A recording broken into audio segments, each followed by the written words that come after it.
Yeah, we finna get into this shit, dog. I got shit for y'all tonight, boy. I like fucking with artists that can be their own artists. Like Chris Calico and Cuddy are out on a tour right now. I'm playing that. You know what I'm saying? I don't want no nigga just being on stage with me. I want artists. You know what I'm saying? Spaide R.I.P.P.E.R is a motherfucking artist. You know what I'm saying? I like fucking with artists.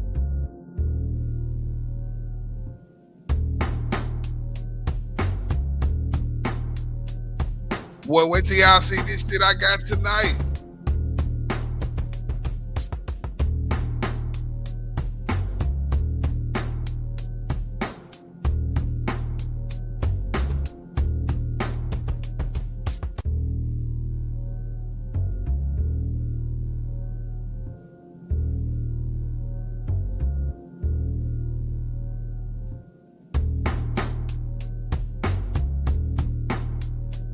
Oh yeah, it's finna go down.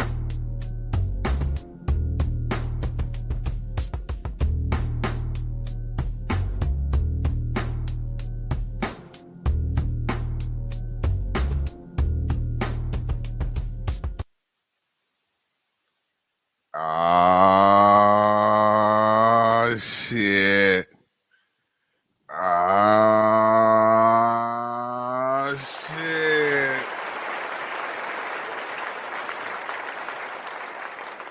Cut that motherfucking music off. I'm ready to talk my shit. It's your boy Spaide R.I.P.P.E.R. I'm in the building like foster children. You understand? Put some respect on my motherfucking mustache. I'm a grown ass man in this bitch. You heard? SpaideRipper.com. You can't spell Spade without the paid in the middle. SpaideRPPER.com. Make sure you tap in with my website, stream some of my motherfucking songs or some shit like that. You feel me?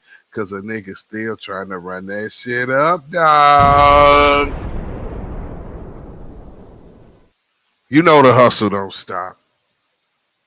Man, my West Coast nigga hit me up, bro. He say, man, I see you going in. He say, man, you got to tap in and do this E-40 versus Mac Dre shit. I say E-40 versus Mac Dre, you know, I had to get into the whole science of the thing because I ain't really even know how, you know what I'm saying, how up it was. And, you know, I hadn't done the knowledge all the way, you know.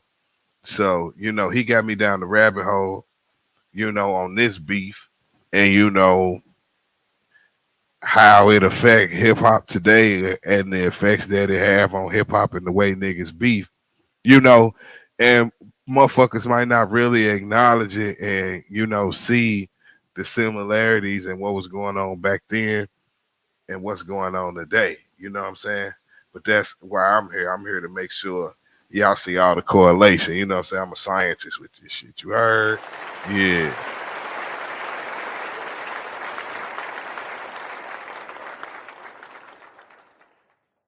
You know, so while I was going through this whole E-40 Mac Dre beef, it had me going through some thoughts with the whole situation. Like, damn, first thought was kind of like, yo, when you pass away, do your style go up for grabs? You know what I'm saying? That's a real question. Can y'all answer that in the chat or in the comments or something like that for me? If your motherfucking style is up for grabs when you pass away, you know what I'm saying? And y'all know we doing this shit on the third shift, you know what I'm saying, late night. So I always say, everybody, if you at work, you know what I'm saying, third shifting, goddamn me, and you on some hip hop shit, then we definitely got to converse about this shit. You know what I'm saying? A nigga like me definitely get a nigga through the shift. You know what I'm saying? So shout out to all the truck drivers and, you know what I'm saying, late night hustlers, goddamn me, that's tuning in. You gonna keep it lit for a minute. You know what I mean? But yeah, so when you pass away, do elements of your style go up for grabs or do your style go up for grabs? You know what I'm saying? Oh shit. Hold on, let me give you some applause, gang, because we got some motherfucking comments in the building. Creative standard. What's going on, man? What's going on?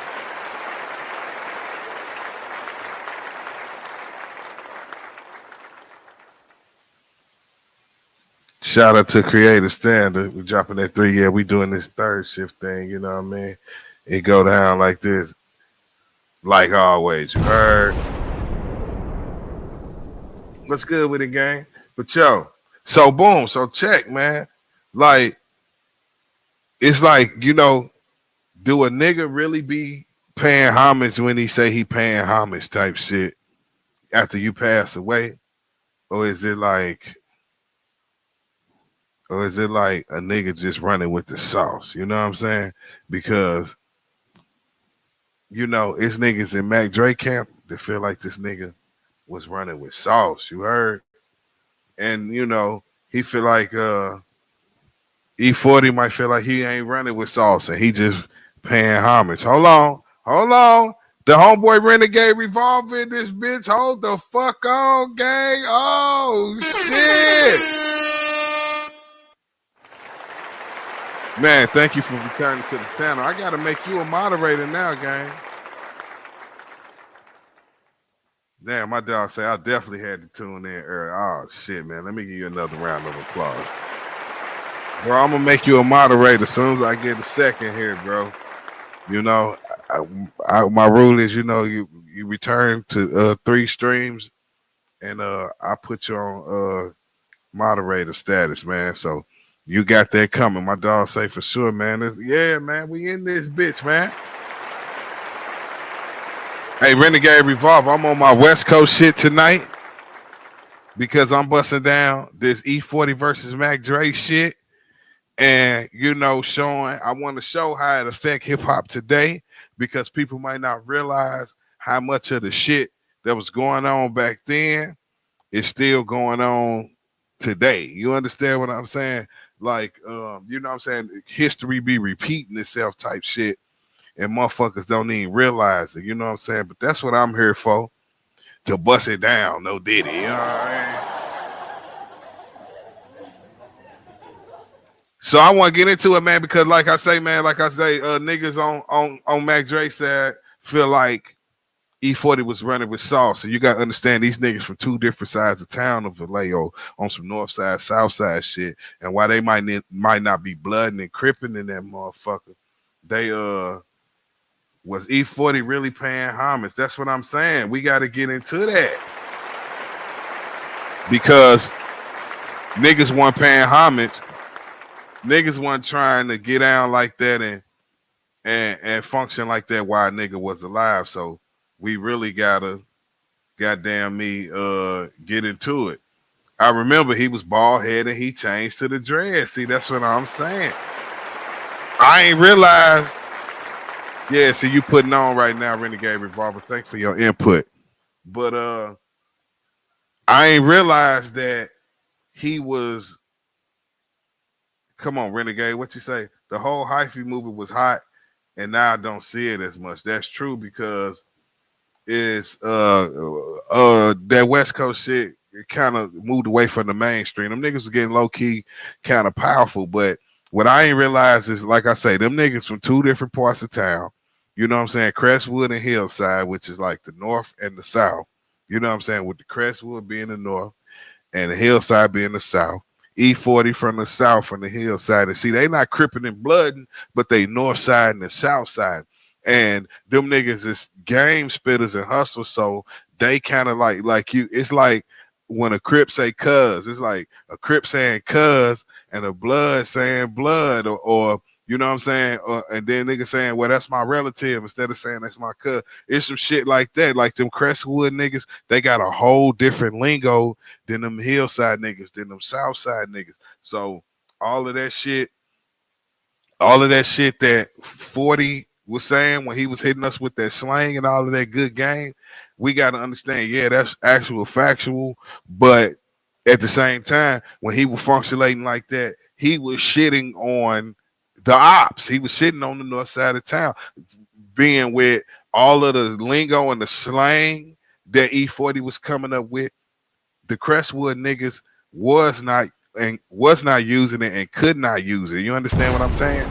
Because that's op language. So Mac Dre was the nigga from the Crest, from the other side of town, that was having his own lingo too, for the niggas that's ops to these niggas to have they shit that they spit and they say too.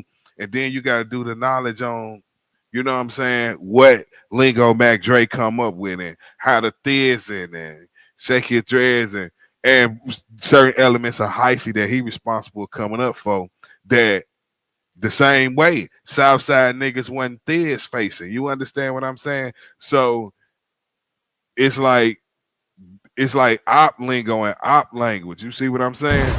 So if we compared it to what was going on today, it would definitely be drill culture. The homeboy renegade revolving this bitch. You say Cali market is insane. Ain't got to really leave they state to tour and still make this chat. I know that's what be crazy about Cali, man.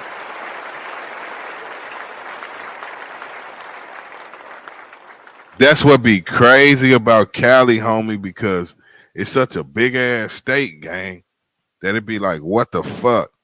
So yeah. So when E-40 talking about thiz facing and all that shit, that's op lingo. You see what I'm saying? Them niggas wasn't rapping with. Man, come on, bro. Let's just get into some video. We can get it cranking, man, because I got a lot of shit on deck. You know what I'm saying? That the homeboy was putting me on to kind of, you know what I'm saying, bust down the science of what the fuck we got going on. It's your boy Spaide R.I.P.P.E.R. Can't spell Spade without the paid in the middle. You understand what I'm saying? Spaide.R.I.P.P.E.R.com. Put some respect on my motherfucking mustache. You know what I'm talking about? We finna get into this shit though.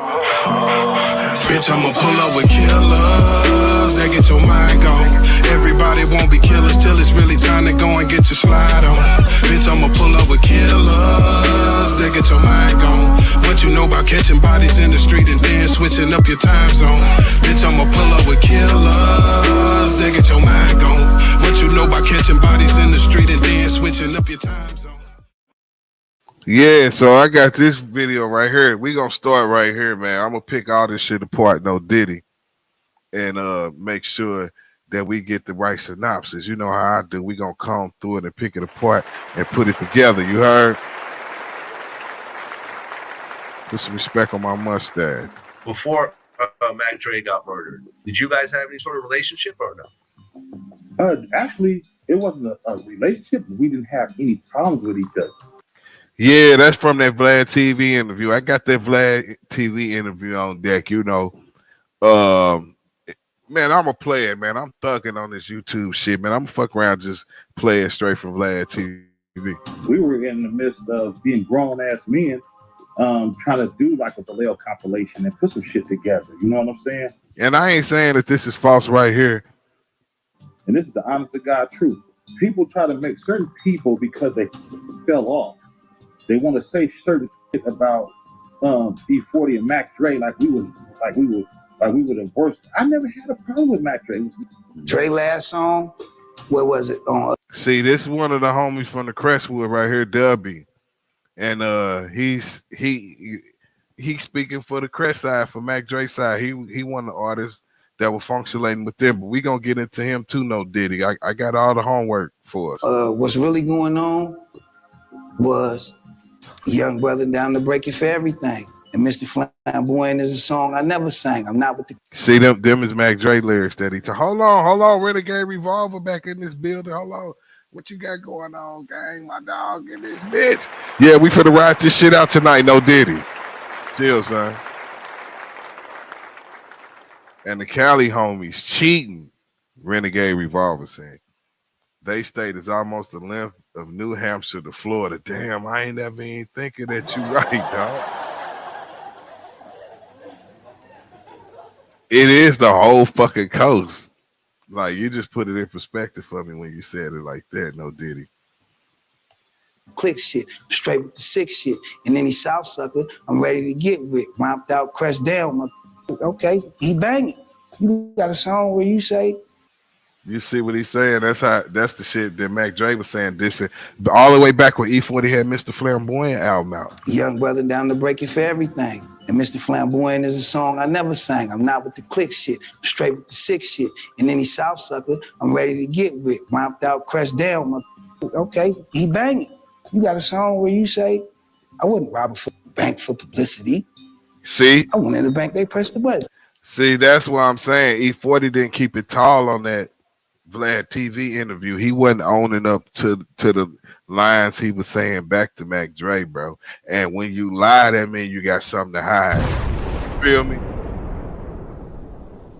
Why is he lying about how he dissed back? They must have mistaken me for Andrea.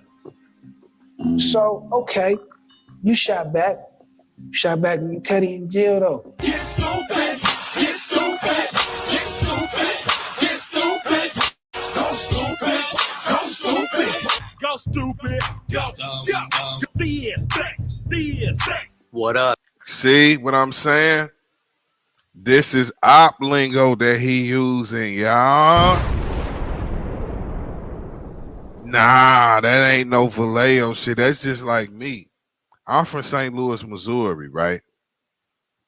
I'm from St. Louis, Missouri, and I make my music from out of St. Louis. And now you gotta understand, in my generation, in my era coming up, you know what I'm saying?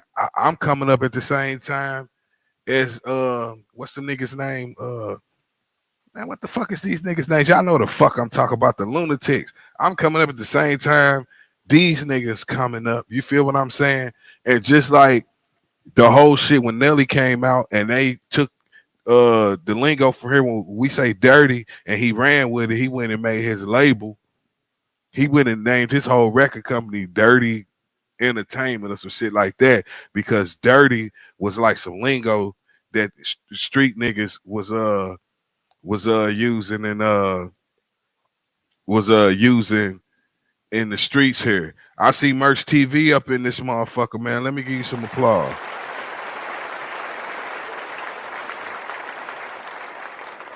Shout out to Merch TV. He say Murphy Lee and them niggas. Yeah, that's them niggas I'm talking about. I'm talking about them goof ass niggas. You heard?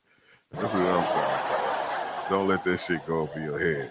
But gang, like I'm saying, them niggas ain't yeah, what up, Merch TV? You know how I go around here, my nigga. We in the building like foster children, like always.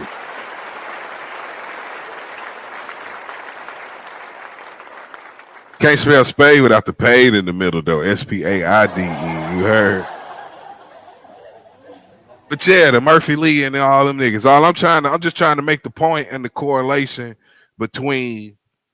I can understand that because just like them niggas ran and went and made they record label Dirty Entertainment, that made that, because me, if y'all go through my personal rap career, I beefed with what's the nigga name? Ali from the St. Lunatics. So niggas from my side, we don't say dirty. You see what I'm saying? That once them niggas establish themselves as the other side from us, now we don't use that lingo. We don't say dirty, and they don't say St. Lulu. We call St. Louis St. Lulu. They call it Nellyville. You understand what I'm saying? But we call the city St. Lulu. Don't let that shit go over your head. You hear me?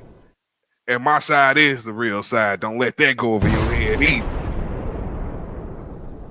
But that's St. Louis bullshit. Rap come up competition bullshit. You know what I'm saying? Shit on that level.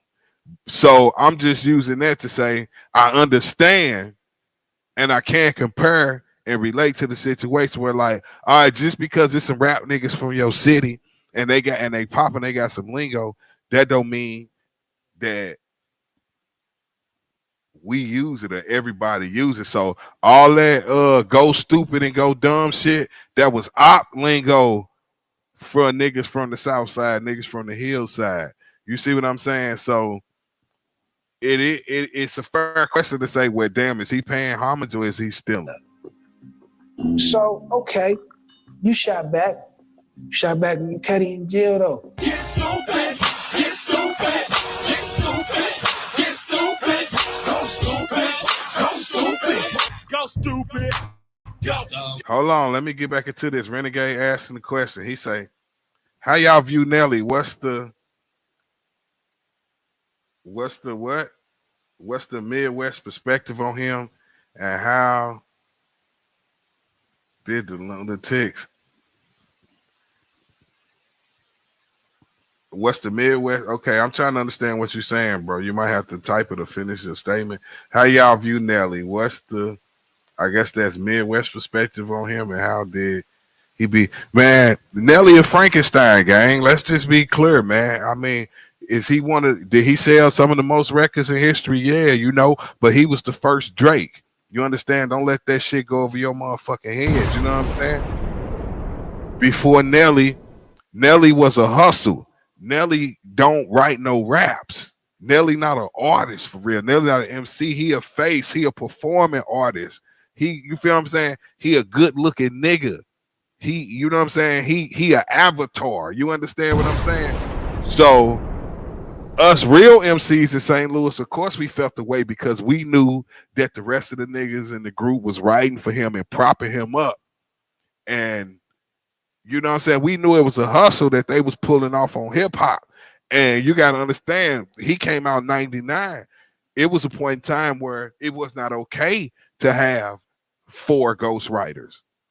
You understand what I'm saying? He literally came out, him and his 4 ghostwriters type shit. Don't let that shit go over your head. You understand what I'm saying? And when KRS-One was beefing with Nelly, this is what we going through in the future right now with this Drake beef and these lawsuits and shit. What is exactly what KRS-One was trying to prevent when he was beefing with Nelly for that commercialized, packaged, ghost-written hip hop to not be the you know what I'm saying, the forefront of what hip hop is. You understand what I'm saying? But back then, see, Drake exposed even that situation. KRS-One was fighting the machine that Drake is snitching on right now. Don't let this shit go over your head. So you asking how we felt about Nelly, gang? That's how we. Hold on, man.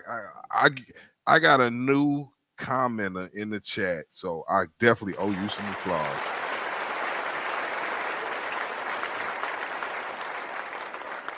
Bro, say, know what? At this point, it don't really matter. E-40 and Dre are both legends in the Bay. Let's not crease the game. Let me give you some more applause because you're saying something real productive. Shout out to Robbie. Shout out to Robbie Catalina. Please subscribe to my channel. We bust shit down on Hip Hop Perspective on the third shift for people that's at work.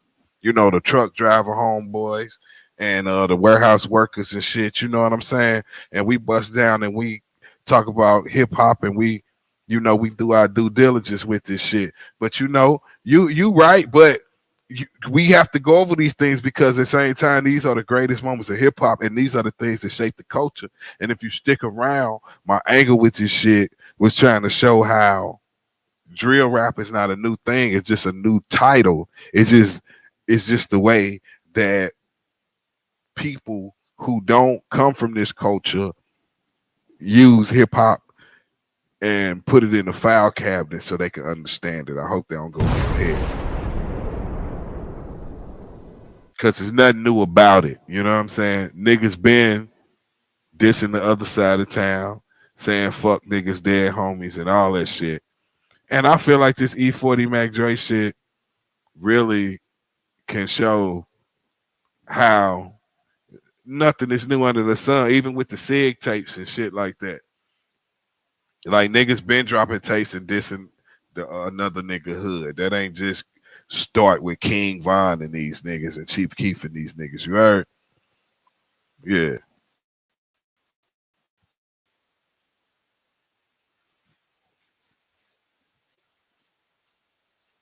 So much to all my true supporters who keep this channel going. This is really my dream. Doing something I truly have passion for. I can't. City of Vallejo, California. So before getting into the video, are you ready to SpaideR.com can't spell Spade without the pay to me. You know they always hit it with a commercial at an inconvenient time. I just want to say that I'm gonna be doing a dope Mac Dre documentary. So I'm not gonna get too spoke about. I'm gonna show never seen before Mac Dre and E-40 were on the come up. While still in the game, they started taking rap serious. Mac Dre and E-40 were from two different hoods in Vallejo that didn't get along. Mac Dre being from North Vallejo in the Crest, and E-40 being from But just to get some of the basics out the way, so I don't have to explain that shit. I'm not no motherfucking news reporter, gang. So you know, feel me?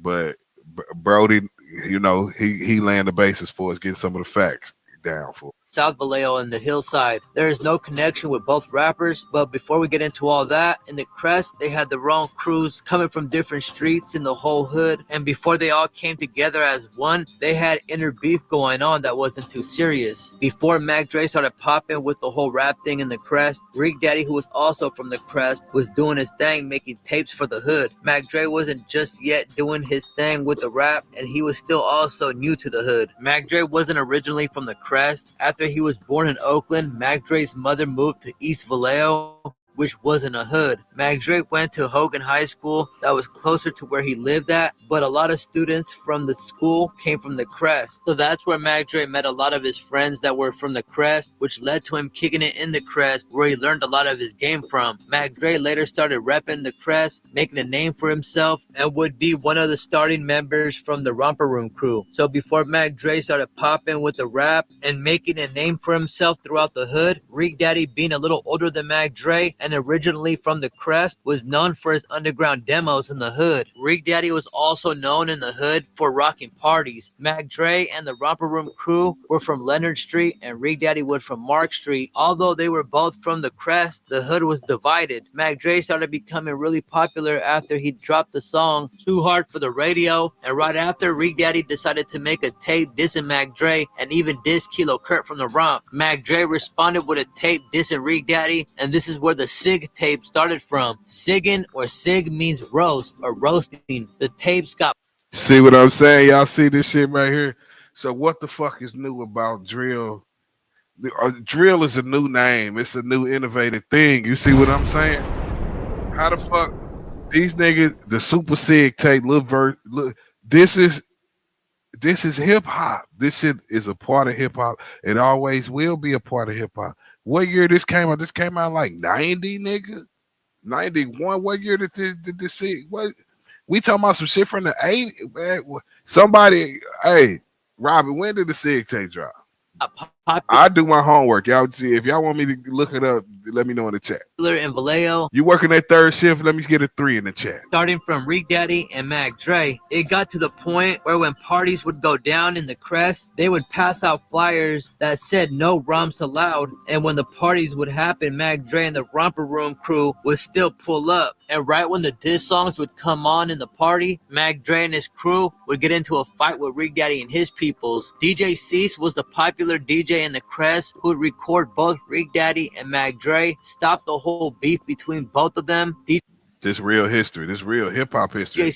It's not just Bay history, it's hip hop history. Would even have parties and would record Mac Dre, Miami the Most, and Rick Daddy all freestyling together, singing on each other just for the fun. One day in the Crest, E-40 pulled up on Kilo Kurt from the Romp and tells them he got nothing to do with this beef and plays them a song from his cousin Little Bruce, who is dissing Mac Dre. After Mac Dre heard it, he responded with, I think I got Kilo Kurt interview pulled up too. His own diss. This would start a back and forth between Little Bruce and Mac Dre. Coming at Bruce and the clique.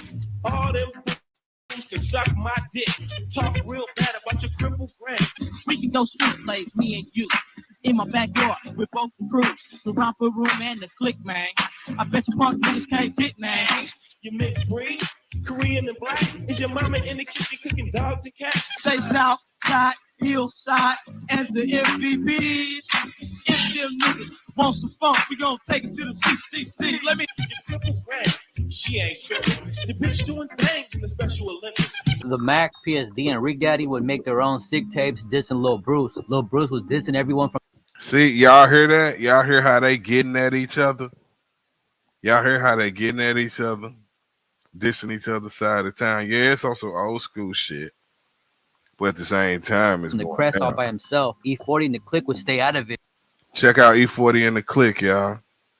This beef between Little Bruce and Mac Dre started getting out of hand. Kilo Kurt said on an interview that during the beef, Little Bruce shot at him and even sketched his name Little Bruce on his candy paint and on top of his soft top on his car with a blade. Before the beef with Little Bruce and everyone in the Crest, Kilo Kurt was cool with him. And Little Bruce also went to the same high school as Kilo Kurt and Mac Dre. The Click and Selly Cell was sneak dissing Mac Dre on a tape, and Mac Dre responded with a diss straight to E-40 and the Click and Selly Cell. He wouldn't only diss E-40 and Selly Cell, he dissed the whole hillside. After E-40 dropped Mr. Flamboyant in 1991, Mac Dre dropped his album, What's Really Going On, in 1992. On the album, Mac Dre dropped a song On My Toes, where he took a shot at E-40 and the Click. Y'all hear this shit? Y'all hear this shit? People from the Crest claimed that they started saying Sick With It before E-40 named his record label Sick With It and felt as if E-40 stole it from them. On March 26, 1992, Mac Dre gets arrested along with Kilo Kurt and Jay Diggs for conspiracy to rob a bank. So while Mac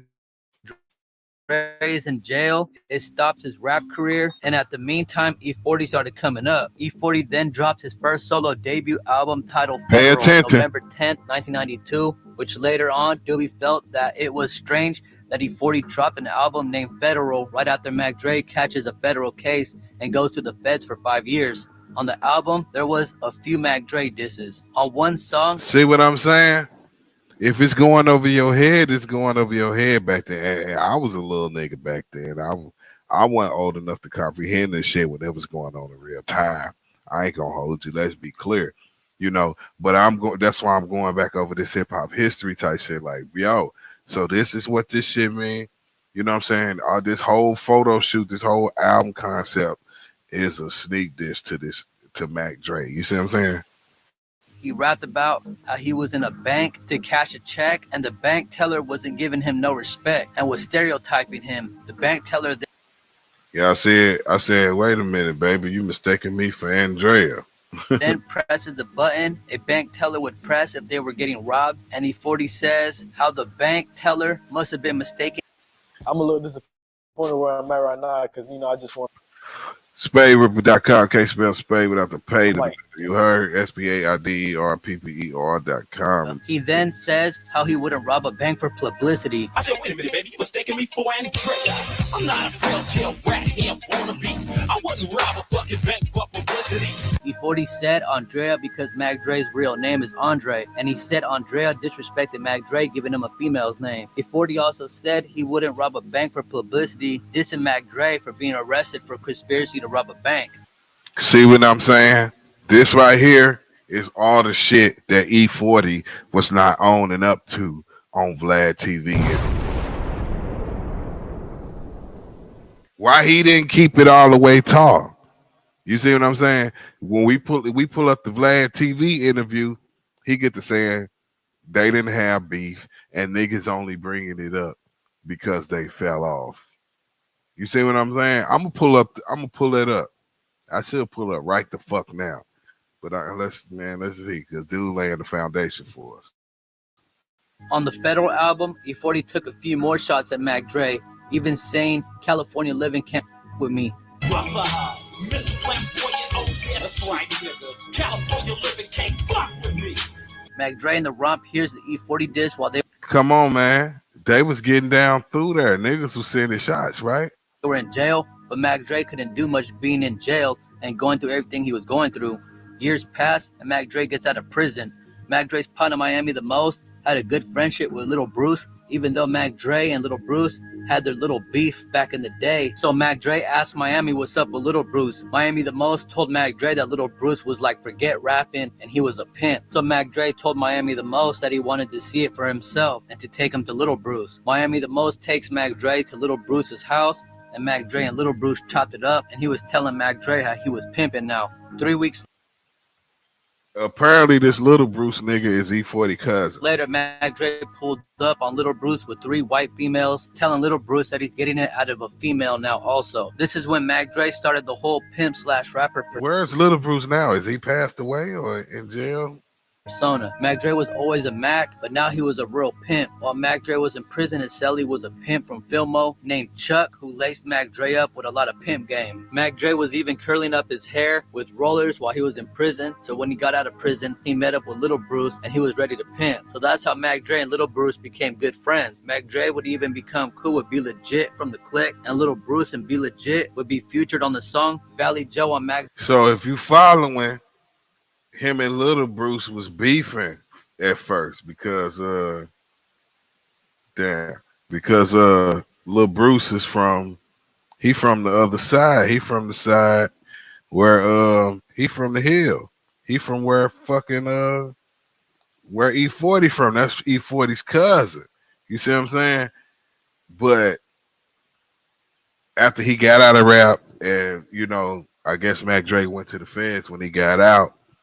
Like I say, Lil Bruce got out of rap, so Mac Dre come home from the feds, and Miami the Most apparently is linking them up. He met up with Little Bruce and he was ready to pimp. So that's how Mac Dre and Little Bruce became good friends. Mac Dre would even become cool with Be Legit from the Click, and Little Bruce and Be Legit would be featured on the song Valley Joe on Mac Dre's album Rapper Gone Bad. Renegade Revolver in this bitch. Be Legit became real cool with Mac Dre and Thiz Entertainment. Not sure why, it was only Be Legit out of everyone from the Click, but you would even see Be Legit kicking it with Mac Dre and Thiz on DVDs. Little Bruce left sick with it.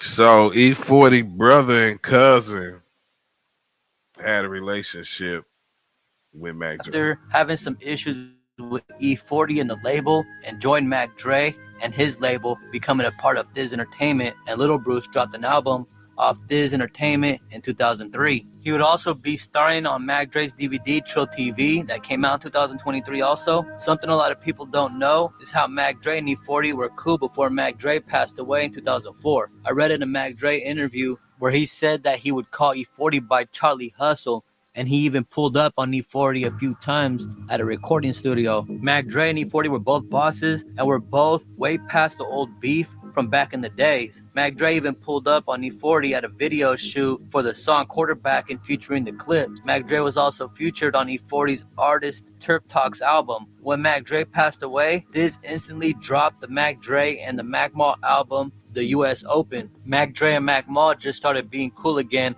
right after Mac Dre died. After their beef they had while Mac Dre was in prison, Mac Dre felt that Mac Mall forgot about him while he was doing time in prison, and Mac Dre also felt some type of way that Mac Mall was making music with E-40 after knowing his beef with E-40 at the time. I got the Mac Mall interview on deck too. Mac Mall definitely got some shit to put us on for this. Dubee from Thiz said on an interview that E-40 dissed the Crest on a song Dusted and Disgusted featuring Mac Mall and Tupac when he... It's 2 a.m. SpaideR.com. Can't spell Spade without the paid in the middle. SpaideR.com. He said, let's let off some 223s on the other side of town. When Mac Dre dropped the album Rapper Gone Bad, he had a harsh Mac Mall diss called Mac Stabber, where he let off on Mac Mall something vicious. Mac Dre and Mac Mall later squashed the beef, and they made the album The US Open right before Mac Dre was killed. On the album, E-40 was featured on the song Dradio that shocked everyone.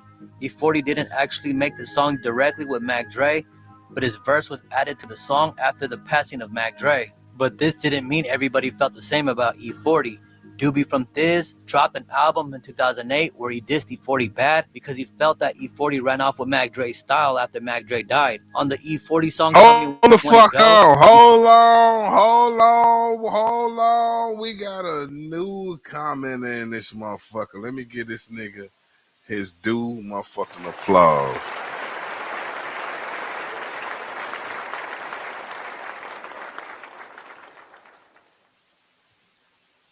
This nigga say, Joe 2 Nation, Buster 40 was never them till Big Bro passed.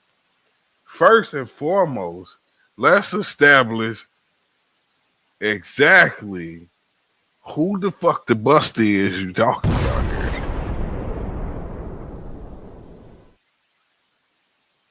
And after we figure that out, then we gonna move to 40 was never them to Big Bro pass. Well, you know what? As I do my due diligence, it seemed like it is some stones to uncover when it comes to that, to where I'm realizing E-40 did a lot of sneak diss, a lot of subliminals, and a lot of taking eggs out of another nigga basket, no Diddy. You know what I mean? So I'm watching this shit and I'm discovering the shit. I'm from St. Louis, Missouri. I'm not from the Bay. You hear me? And I'm not old enough to, you know what I'm saying, be all the way in the know. Like, I was such a motherfucking child when this shit was going on, that going through this is putting me on to what it is. So, you know, we ain't got no feelings up in this bitch, but nigga, ain't no busters up in this bitch neither at the same time. You understand what I'm saying? We gonna give you applause, man. Please subscribe. Thanks for your comment.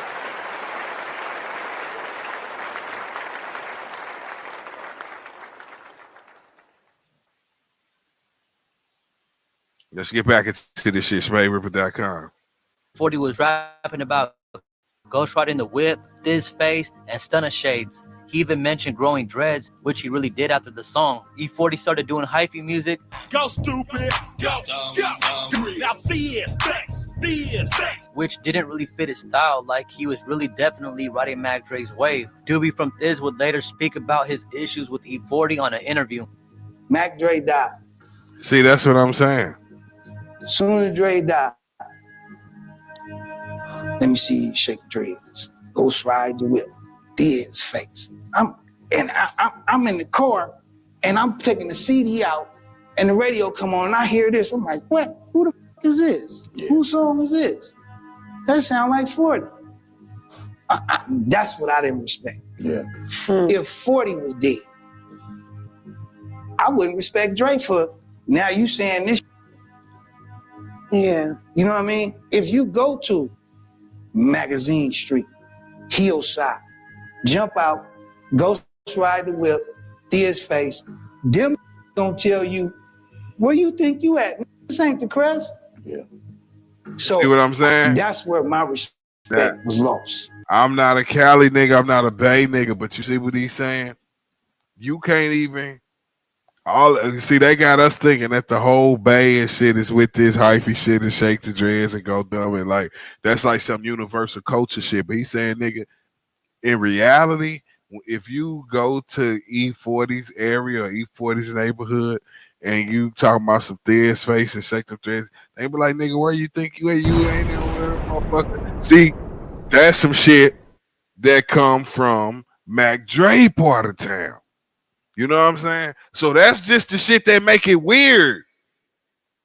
That's just the shit that make it weird. You know, he could have been paying homage. You know what I'm saying? But I don't know. They saying they dead it to beef before he passed away. So I guess that make it okay to run with that nigga. Shit, I guess. You know, that's really the real question here. Do they make it okay to run with a nigga? Man, SpaideR.com. You know what I'm saying? And I felt 40 ain't no dumb. So I looked at it as this making a sharp move. You got a whole generation of motherfuckers that really don't know, that really might think he trying to carry it on for the cut. He trying to, you know. And I'm like, nah, bro, I ain't going for that. Yeah. When I heard the Thiz face, I'm like, bro, that's like Crips and blood. Yo, with this plugin, you can make sounds that nobody else Hold makes. on. Talking to SpaideR.com, can't spell Spade without the pay in the middle. They will wait till the good part, don't they? Really don't know, that really might think he trying to carry it on for the cut. He trying to, you know. And I'm like, nah, bro, I ain't going for that. Yeah. When I heard the Thiz face, I'm like, bro, that's like Crips and blood. Yeah. What is going on here? Dre ain't gonna do that, especially for somebody that got a dictionary of slang, cutty, and all the shit we saying over here, that don't come up in that dictionary. Because ain't over here saying weeples and my weepalization. No, that's brush. I don't feel comfortable with how to cut it.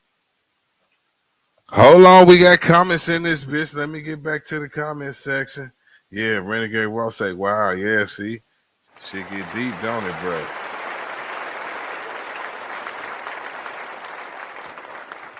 See what I'm saying? Us niggas that's not from the West Coast, you know what I'm saying? We accepting shit for face value. And I can relate to that because, like I said, I can compare this to St. Louis because I'm from St. Louis. You feel what I'm saying? And I'm not from where nigga Delhi from. Nigga, them niggas is from a whole different part of town and they took some lingo and ran with that shit too. You feel what I'm saying? And niggas that's from where I'm from and niggas that rap what I rap and outside of this shit, we don't say that shit. You know what I'm saying? The city used to say that shit, but when he named his record label Dirty Entertainment, he made it uncool for niggas who ain't with a movement to say dirty. You feel what I'm saying? Feel. Yeah. Sugar, they all we been together.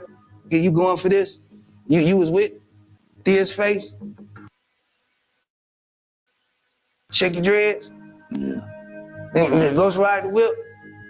I mean, I really was like, damn, this finna grow some dreads right now.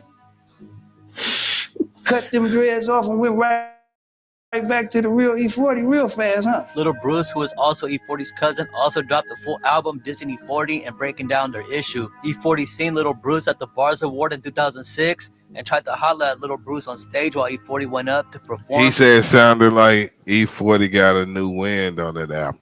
He absolutely got a new wind on the album, nigga, because the ops passed away and he didn't have to do nothing to make it happen. You see what I'm saying? The ops passed away. The ops got some other shit going on, gang. Or they say that really Mac Dre passed away behind some shit that didn't have nothing to do with him. You know, I'm from Missouri. I'm from St. Louis. I'm not from Kansas City. But as a rapper, I come from up under Tech 9. So I fucks around in Kansas City. So I'm understanding that the word on the street is that the shit that happened to Mac Dre wasn't even for Mac Dre. Now, I can't say no more than that. But what I can say is apparently what happened to Mac Dre wasn't for Mac Dre. That's the word in Missouri. I can say that as a nigga from Missouri. You understand what I'm saying? But what I'm saying is when the ops got some other shit going on that take the ops out, it's like the ops getting killed by the police. It's fucked up. The police killed the ops. We don't never want no black man to die by the hands of the police, but at the same time, a win is a win. Especially if it's some nigga that's shooting at you, that you going through it. Like I'm saying, it's a real motherfucker problem in your life. You understand what I'm saying? Mac Dre was a real problem in this nigga life.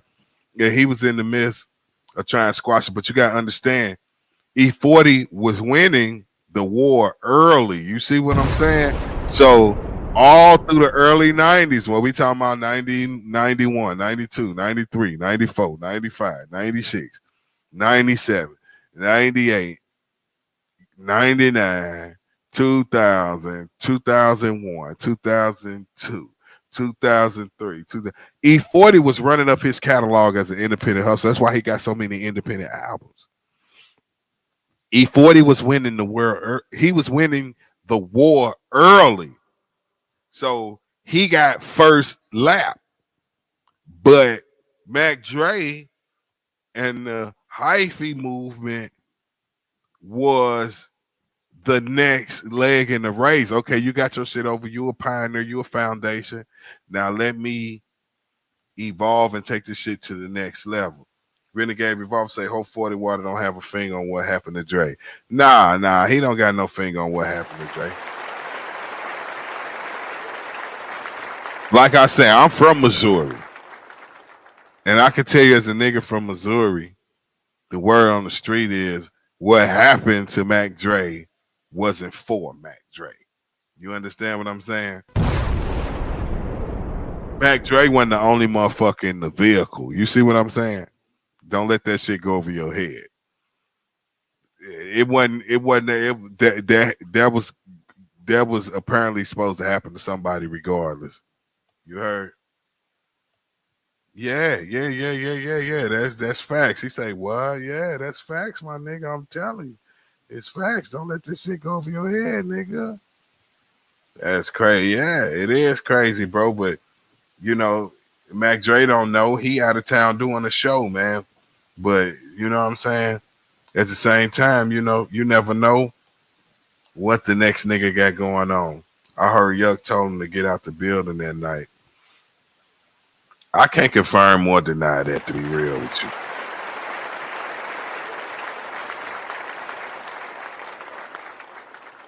But like I said, as a nigga from Missouri, the word in Missouri is that wasn't for Mac Dre. He just was in the car too. You feel me? Yeah, that's all I'm gonna say on that. But the game was finna move on from E-40. If Mac Dre stayed alive, there's no guarantee that Mac Dre was going to stay in the position of peace with them hillside niggas. You understand what I'm saying? It was mad convenient that this nigga passed away on his own accord. And that nigga, oh yeah, Mac Dre, let's show love to Mac Dre. Shake them dreads, his face. Nah, nigga, you goddamn me. He took that nigga shit and went nation with it. Let's be clear. But Little Bruce denied his request. This was on film and you could maybe still find it on YouTube till this day. E-40 went on VladTV and said how he never had beef with Mac Dre and decided not to speak on their old beef. Before Mac Dre got murdered, did you see? E-40 lied, and I don't like no liar, gang. Why did he lie, bro? You guys have any sort of relationship or no? I don't like that shit, bro. He should have kept it all the way tall. If y'all beef, nigga. Actually, it wasn't a relationship. We didn't have any problems with each other. We were in the midst of being grown-ass men, trying to do like a VladTV compilation and put some shit together. You know what I'm saying? And this is the honest to God truth. People try to make certain people because they fell off. They want to say certain shit about E-40 and Mac Dre like we were the worst. I never had a problem with Mac Dre. Nothing seriously ever popped off. I got the interview pulled up. I want to play it for y'all. You know, that nigga VladTV be acting. Shout out to VladTV. I don't want no smoke, but I don't want no strike on my channel neither. I'm bugging on this channel though. With this entertainment, sick with it, and it's been respect for years now. So I'm gonna end it there for now, and I'll be doing that Mac Dre documentary soon. So be on the lookout for that. Rest in peace to the legend Mac Dre. Please like, comment, subscribe. All right, we're gonna leave that right there where it said. We're gonna get into the next nigga because I got mad motherfucking. I did my due diligence and my homework for this motherfucking topic. You heard? So let me get into this next shit first, though. Let me hit you with this right here. Bitch, I'ma pull up with killers that get your mind gone. Everybody won't be killers till it's really time to go and get your slide on. Bitch, I'ma pull up with killers that get your mind gone. What you know about catching bodies in the street and then switching up your time zone?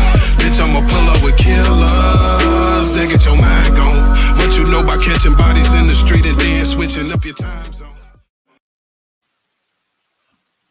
Yeah, I found this too. Let's get into this because this one is just like a little quick little YouTube short and shit. But I was doing my due diligence, so I grabbed it. He signed his first cousin, Little Bruce. Little Bruce knew Mac Dre when they were kids, from freestyling together and having neighborhood battles. So amidst Mac Dre's buzz of his mixtape, The US Open, Little Bruce offered to artificially beef with him so Little Bruce could get his name bigger. They agreed. At the time, their neighborhoods, Millisville and Crestside, were beefing.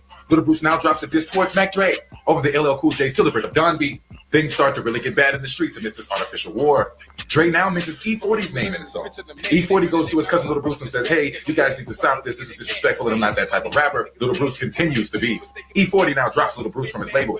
Little Bruce decides to get in the pimp game and he's successful. Later, Little Bruce runs into Mac Dre. Mac Dre somehow gets Little Bruce back in the studio. Later, Mac Dre signs Little Bruce. And the streets see it as Little Bruce jumping from Crestside to Millisville, claiming he's a flip-flop. E-40 starts dissing Little Bruce and street wars break out. Little Bruce gets his chain snatched and E-40 has it and says he can buy it back. This beef was never resolved. Click link in the bio because I be rapping. Follow if you remember E-40 versus Little Bruce and Mac Dre. When E-40 was hot in the early 90s with Sick With It Records, he signed his first cousin, Little Bruce, and Little Bruce knew Mac Dre when they were kids from freestyling together and having neighborhood battles. So amidst Mac Dre's buzz of his mixtape, The US Open, Little Bruce offered to artificially beef with him so Little Bruce could get his name bigger. They agreed. SpaideR.com. Millisville and Crestside were beefing. Little Bruce now drops a diss towards Mac Dre over the LL Cool J's delivered of Don B. Things start to really get bad in the streets amidst this artificial war. Dre now mentions E-40's name in the song. E-40 goes to his cousin Little Bruce and says, hey, you guys need to stop this. This is disrespectful and I'm not that type of rapper. Little Bruce continues the beef. E-40 now drops Little Bruce from his label. Little Bruce decides to get in the pimp game and he's successful. Later, Little Bruce runs into Mac Dre. Mac Dre somehow gets Little Bruce back in the studio. Later, Mac Dre signs Little Bruce. And the streets see it as Little Bruce jumping from Crestside to Millisville, claiming he's a flip-flop. E-40 starts dissing Little Bruce and street wars break out. Little Bruce gets his chain snatched and E-40 has it and says he can buy it back. This beef was never resolved. Click link in the bio because I'll be rapping. Follow if you remember E-40 versus that was cool. Listen, the opposites and whatnot. You know what I'm saying? So, you know, I just want to get that whatever little tidbit he had. No Diddy. SpaideR.com. Can't spell Spade without the P in the middle. Okay, we got Dubee because he from Crestside. Let's see what he got. You know what I'm saying? I came up on, you know, knowing. No, they gotta hit us with a commercial. It's Spade R.I.P.P.E.R though. Can't spell Spade without the P in the middle. Fuck the other side. The Click got their music. Yeah. And they making noise. They doing their thing. Respect it.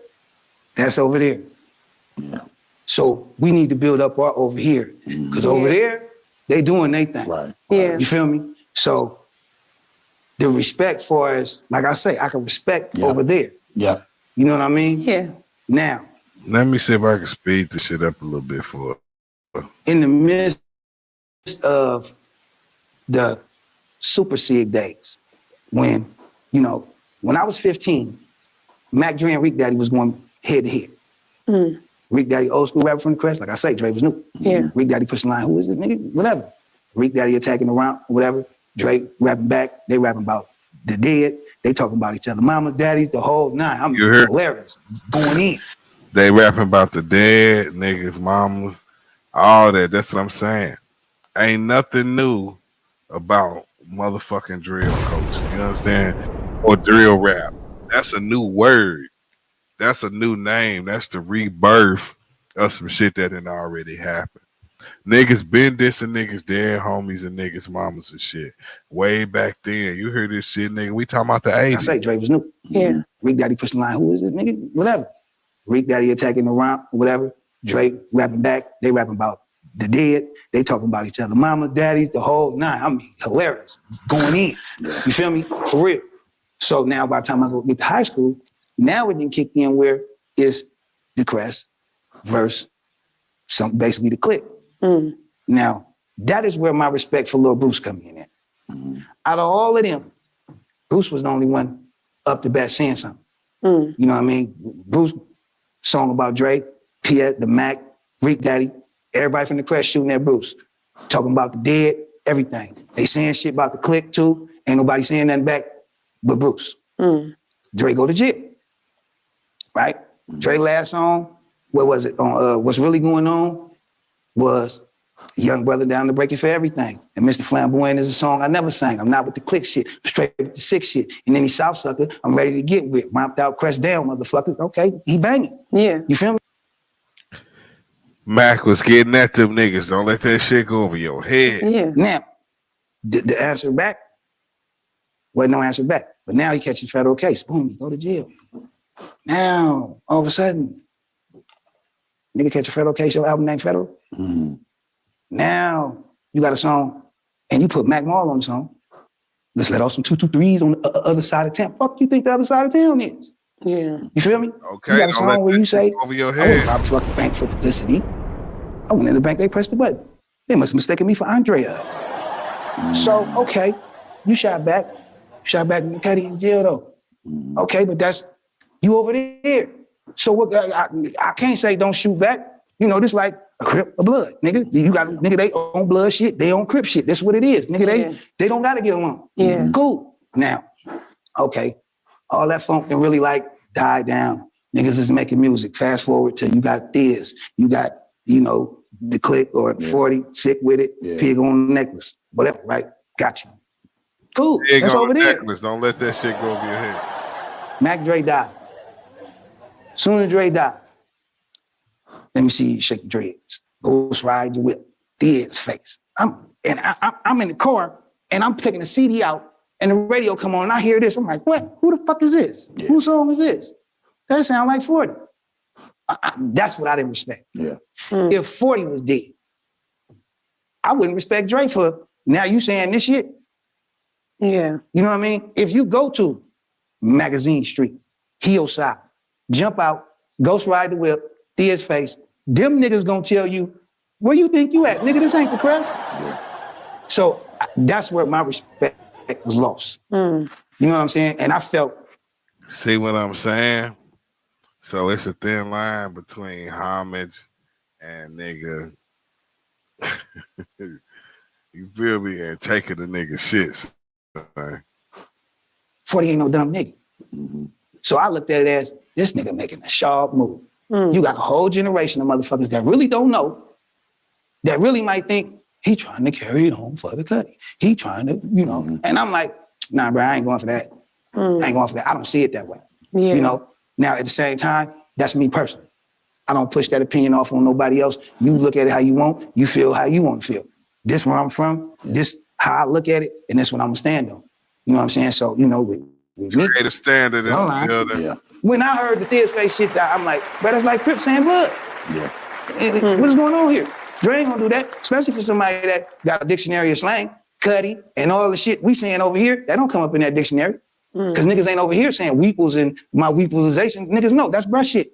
Yeah. You know what I mean? So I mean, it ain't no big, you know, we nigga tripping on that nigga. Whatever. I mean, it is what it is, man. It's how I feel. Yeah. You know, so I mean, for as, and, you know, if it was the one where feeling like that is gonna stop you from getting ahead or getting wherever, I'll take that. I'll take that. Because I'm gonna feel Facts, comfortable with myself. Renegade, you see what it is. I'm gonna feel comfortable with nigga how the cutty feel. Yeah. Sugar got that all we been together. Nigga, you going for this? You was with Thea's face, shake your dreads. Yeah. And Ghost Ride the Whip. I mean, I really was like, man, this nigga finna grow some dreads right now. Cut them dreads off and went right back to the real E-40 real fast, huh? You know, that's like crazy because, you know, I grew up in East Palto, you feel me? I grew up on this side, you feel me? So when we hear that, we like, damn, Mac Dre and E-40 grew up together, they hella tight. They tight, they you know, like, we don't know history like that, you know? I mean, I'm just saying, like I say, that's... Y'all hear this shit crazy for real. When you lock in on it and really see what the fuck going on, bro. This shit, that's what make a nigga lean toward this nigga was kind of like running with a nigga torch, you know what I'm saying? Because just like the homeboy Renegade Revolver just said right here in the motherfucking comment, you might as well not even pay homage. You feel what I'm saying? If Nelly died tonight, I'm not gonna start goddamn me saying nigga what's up dirty and we, you feel what I'm saying? I'm not finna rap nothing he rap. I don't know, but they saying they figured they situation out. I don't know. It's just weird, man. We hear this entertainment purposes, this satire. You feel what I'm saying? I'm not no motherfucking news reporter. You feel me? I'm getting my guys through the third shift who do this shit with me on the third shift. Everybody working them third shift. You working that third shift while you rocking through this stream, man, go ahead and put a 3 in the chat. You heard what I'm saying? Everybody that's on that motherfucking third shift, you dig? We need a 3 in the chat type shit. That's how we rocking.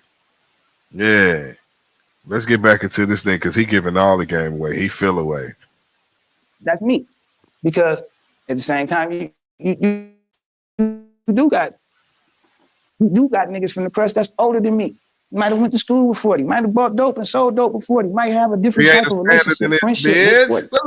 You feel me? And I can't knock that. Even when I'm talking to one of y'all, talking to you, and you like, when that 40 go, I ain't gonna tell you it don't. That's what that's your preference. You know what I'm saying? I'm not gonna knock you because that's what you like. You know, the nigga got fans. Yeah. You know, but as far as this shit, this shit, that's like if I get to talking sick with this shit. Yeah. That ain't my shit. What is I'm doing? You know? Perfect example. Thiz could be the Warriors, 40 could be LeBron James. LeBron James could be the greatest goddamn basketball player in the world. I'm a Warriors fan. I'm gonna live and die with the Warriors. I don't care what LeBron doing. I ain't jumping ship. You know, I'm gonna ride my ship like the Titanic. If it sink, I'm gonna be on it. Okay. That part. It's dope to have somebody personable, but also like part one, part two is still not enough to get, you know what I'm saying, to get history, you know? So it's amazing to be able to have somebody who's been in the game 3 decades, you know what I'm saying? What you need to do, right? As far as on the history, you know, I got a side to it. Right. You know, there's other players in it. Absolutely. And, you know, based on information that I didn't express. Right. That give you a platform to ask some of the other rappers. Right. Vallejo rappers, Crest rappers, you know, behind just the music shit. Because a lot of motherfuckers, they intertwine in their history too. Yep. You know what I'm saying? And might have been doing something different while I was doing what I was doing. Right. You know, because, you know, for a point, Dubee was playing football. Right. And you got a Mac Moore that was rapping in. Yeah. You got a story to tell about that. You know, you got a J. Diggs that was in prison in. Yeah. He got a story about that, about how he felt about what was going on while he was down. Yeah. You know what I'm saying? You got 40 can tell you what was going on. You know, he might get explained why he, you know, it might be a misunderstanding. Maybe I took something the wrong way. Right. But, you know, maybe he got a different spell on it. You know, you got the Shelly Sales and Lil Bruce's. Yeah. You know, they play. See this homie Dubee or Dubee, he giving the game away in a real way. He ain't got no reason to pull no punches. You understand what I'm saying? And I feel like this the nigga that VladTV is sneak this. I'm not VladTV, but E-40 was sneak this on VladTV when he say certain niggas is trying to paint the narrative that me and Mac Dre had a problem because they fell off. I feel like that was a diss to this nigga right here. You know what I'm saying?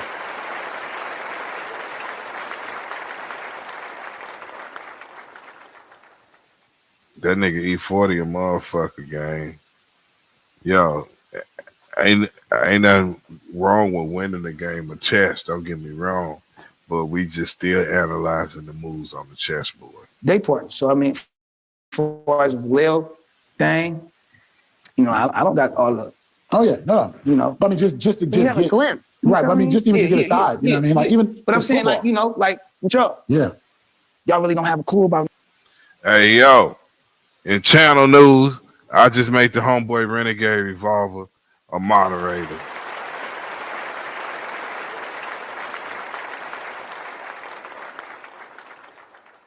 Yo, Renegade Revolver, you should be a moderator now. Give me a comment on the motherfucking channel, man, so we can make sure you good to go up in this bit. You always gonna fall off after, what do you say? You, LL, you always gonna fall off if you 40 on the other side cranking out albums. Damn, bro, that is deep right there.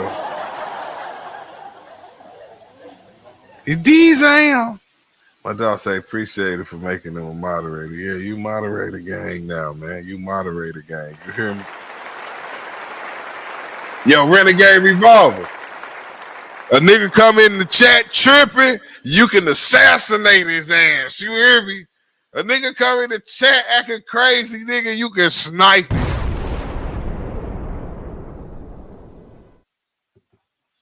Hold it down, you hear me? Let's see what Dubee talking about. We almost at the end of None of that shit, they really know what question to ask. Yep. So, you know, now you got a clue. Yes, sir. So when other Vallejo dudes come on here, it gives you more of, well, you know, we heard this or whatever, and what's your spill on this, or what was going on with you at that time? All right, Dubee. He gave the game. He gave the game away in a major way. You could definitely tell that he was ready to say some shit. You hear me? Renegade Revolver said, I got you. Yeah, it's all good, my nigga. Snipe one of these niggas if they get to tripping. You heard? That's how we rock it. Let me get another video going up on this motherfucker. This nigga E-40 played a masterful game of chess, it looked like, if you ask me. That's why niggas still feel away. You know what I'm saying?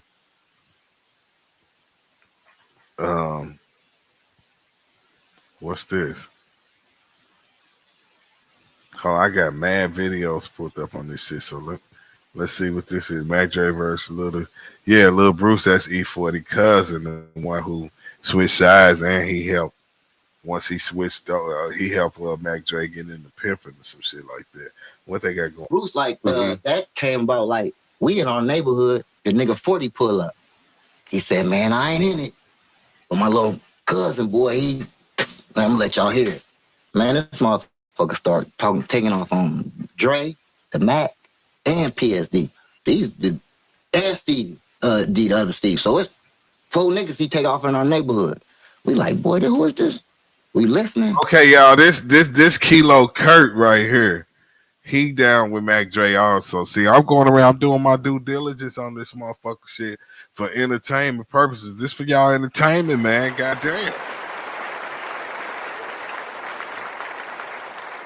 Now, goddamn, I went and got all the other niggas that's still alive about the motherfucking shit now. So we can sit here and analyze, man, decide, did this nigga E-40 run with a nigga shit? Which right now, I ain't gonna hold you, nigga. I'm leaning toward he ran with a nigga shit. I can't even hold you. It's looking like he ran with a nigga shit. But it ain't over. Let's keep it going. See, I ain't from the base, so I don't know. We doing our due diligence, no diddy. So we like, all right. So we go to the studio and make a super sig tape. We start talking about, you know how I told you how the crest is. We talk about mamas, Greg, Greg. See, once again, this the 80s he talking about. So how the fuck is they acting like drill culture is something new? How's they acting like drill rap is something new? The tempo might be new, the cadence might be new, the name might be new, but the subject matter ain't new and ain't never been new. Niggas been doing it since the 80s. Who been doing it since the 80s? Nigga, the West Coast, nigga, on SIG tapes. So, nigga, that's that, nigga. I'm a hip-hop historian, nigga. I put it all together, no diddy. People, that's the kind of tape we make. That instantly sparked it. But Lil Bruce kept coming back and forth. I'm talking to Mac. Everybody went at Lil Bruce, you know what I'm saying? So, hey, yo, everybody is saying Lil Bruce was giving their ass pressure. Hey, man, shout out to Lil Bruce, man. Let me give him a round of applause. Even though apparently he E-40 cousin that end up switching sides and signing with Mac Dre, which is crazy to me. But he felt like E-40 was faulty, man. Weird shit, man. This shit crazy. Me and Lil Bruce, this is how we meet. We at school. We at Hogan. It's like I told you, went to Hogan. Like, they come get the bus to come get us and take us to Hogan, which is across town. And I get there, Lil Bruce there. This nigga got a perm, fly ass nigga. I'm like, oh, this nigga, fly nigga right here. And then instantly became hella cool. You know what I'm saying? He was already, you know what I'm saying, lived in the crest anyway. So he already had that kind of mentality. So we was fucking each other then till we start funking, till I'm seeing a nigga shoot at me, to the nigga writing on my car. I'm like, boy, this nigga, I'm gonna get this nigga when I get this. Lil Bruce wrote on your car and Listen, I got candy paint, nigga. Listen, I got candy paint. I'm paint, nigga. Lil Bruce wrote on your car and listen, writing on my car. I'm like, boy, this nigga shoot at me. To the nigga writing on my car. I'm like, boy, this nigga, I'm gonna get this nigga. Till I'm seeing a nigga shoot at me. Each other then. Had that kind of mentality. So we was fucking each other then. So we was fucking each other then. To mentality. So we was fucking each other then. To mentality. So we was fucking each other then. What? To mentality. So we was fucking each other then. To I was doing what? mentality. So we was fucking each other then. To maintain. So we was fucking each other then to You and Lil Bruce was doing what? Till we start funking, till I'm seeing a nigga shoot each other then, kind of maintain. So we was fucking each other then till we start funking. Yo, no diddy. I'm seeing a nigga shoot at me. To the nigga riding on my car, I'm like, boy, this nigga, I'm gonna get this nigga when I get this. Lil Bruce rode on your car and I got candy paint, nigga. Listen, I got candy paint. I'm pull up. I just got my beat done, everything. Renegade Revolver said, my girl said, what the first time? Yeah, I'm with her. I'm with sis. I'm with sis. Hold on, y'all was doing what to each other? Each other then to. Hey, bro, that sounded a little. So hey, he already had that kind of mentality. So we was fucking each other then. To y'all were doing what? Kind of mentality. So we was fucking each other then. Had that kind of mentality. So we was fucking each other then. Had that kind of mentality. So we was fucking each other then. Mentality. So we was fucking each other then.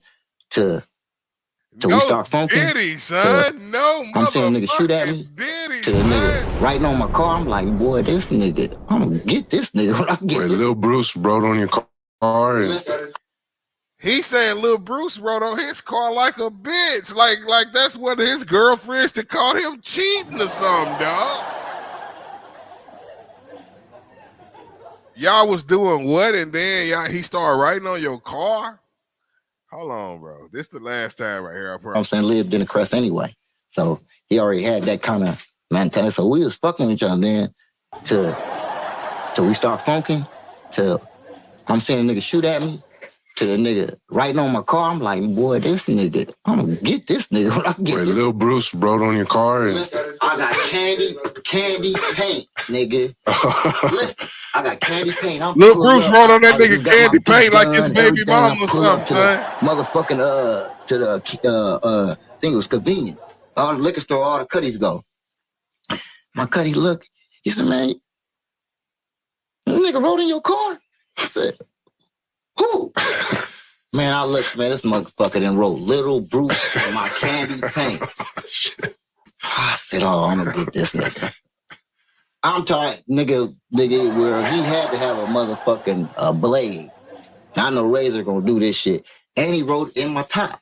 You know, I had a found top. Oh, I'm getting this. That's disrespectful right there. This nigga was a nigga, I'm telling you. The cold thing, the only time we saw him, why is when we was going to Fresno. On the way to Fresno, you saw Lil Bruce? So I mean, he was in the car, like kneeled it down with a girl that Dre used to fuck with. So he's like, look at Lil Bruce. But we was already on some bank. We was bank robbing then. Yeah, so yeah. I don't know if our attitudes was different. Yeah, something else. You was on something else at that point. Yeah. Yeah. But when I came home, so I'm like, you know, wait, just one question. You said 40 pulled up to the crest to play the shit for you? I ain't in it, man. You know, all that shit he be doing, that 40 shit. See there? Like weed booze and whatever the fuck he did. See there? E-40 in it. See? If you grin, you in. Don't let that shit go over your head. E-40 know what he was doing. He gonna pull up over there so they know about it, but he don't got nothing to do with it. You know what I mean? He didn't take no credit. But this motherfucker. But at the same time, he want to be the first motherfucker to play it for you. We all know a nigga like that, and you know what type of nigga that nigga is. He say he broke his heart and turned to bank robbery. It's a damn son. I don't know what these niggas know. We all know a nigga like E-40 that's gonna pull up and tell you the gossip. That's the nigga that come tell you, man. Like the nigga Drewski skit where the nigga be like, man, I was over there and man them say, man, you a fuck nigga and they got a hit on you and they put money on your head. And then Drewski got the Pooh Shiesty on and he turned his homeboy. But nigga, what was you saying when they was telling you that, nigga? You ain't stand on bit. He made it funny, but E-40 is that nigga that come and tell you that other niggas talking about you, but at the same time, he don't got nothing to do with it. You see what I'm saying? We all know a nigga like that type of nigga. Man, I ain't got nothing to do. I wasn't with it. I was over there though, but they were saying you a bitch ass nigga, and they were saying this about you. Come on, son. That's what E-40 was doing. He just told you. Fucker took off. But did I ain't in it, man. You know, wow. 40 pulled up to the crest to play the shit for you? I ain't in it, man. You know, all that shit he be doing, that 40 shit. Like weepoos and whatever the fuck he didn't take no credit. But this motherfucker took off. But there's some tapes that the Click was making? They didn't get into that shit. I don't think, when I told you when we went in there, we started talking about they crippled grannies and pissing on their mama's grave, and they didn't want to go that far. They like, see what I'm saying? This the 80s, man. And they acting like goddamn me, Chief Keef or Lil Durk or some nigga from Chicago came up with something new or something that never been done. You see what I'm saying? You see how they fuck with our head? The culture is the culture. That's it, the end. When they get the marketing and packaging, come up with a new name for it, that's so they can explain this shit to nigga, them people. Don't make me say their name. Them people.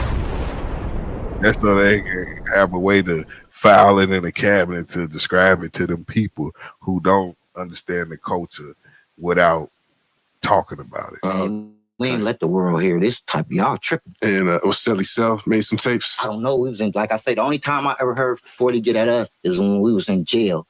And that nigga said something about I wouldn't rob a bank for publicity. Like that's some hot shit to us. Cause we like, nigga, you saying Dre? I ain't Andre. You saying Dre robbing banks, nigga? Dre had a line that said, what did he say? He said, I'm down with the sick shit. I'm not with the click shit. We funkin'. Yeah. We standing there like funk. Yeah.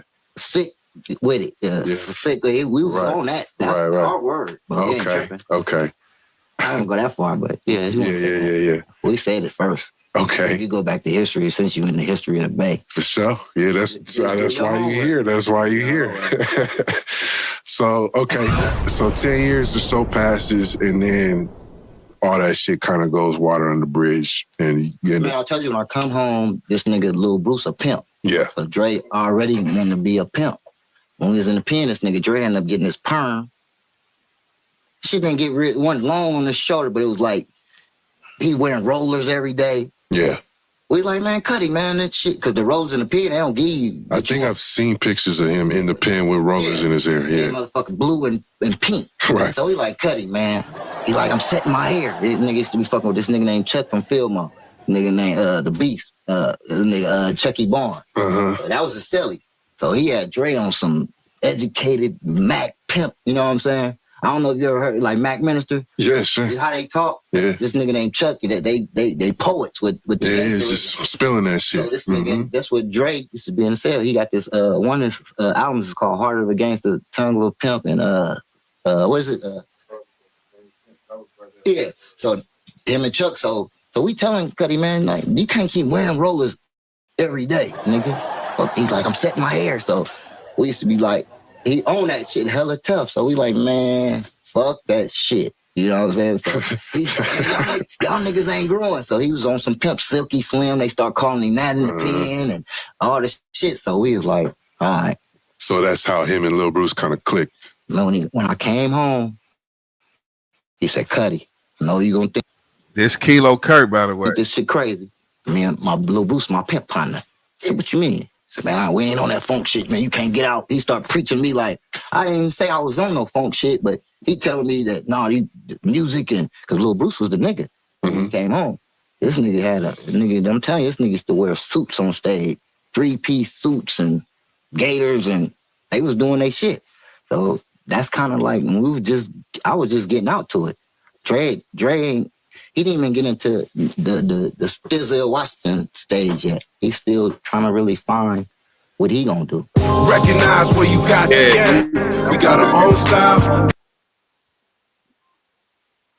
That was a good interview right there. Shout out to the homeboy Kilo Kurt with his ugly ass. You heard me? That nigga's giving the game away. A lot of, I guess, people on Mac Dre's side really, dropping the game and giving it away and spilling it uncut. I like that, so we can make our own motherfucking opinion of this shit. You know what I'm saying? I'm wondering, you know, how y'all feeling about this shit? Is E-40 running with the sauce so far, or do E-40 got a case of where it's like, nah, man, I'm just showing love to another nigga from my city? It looked like he ran with the sauce for me.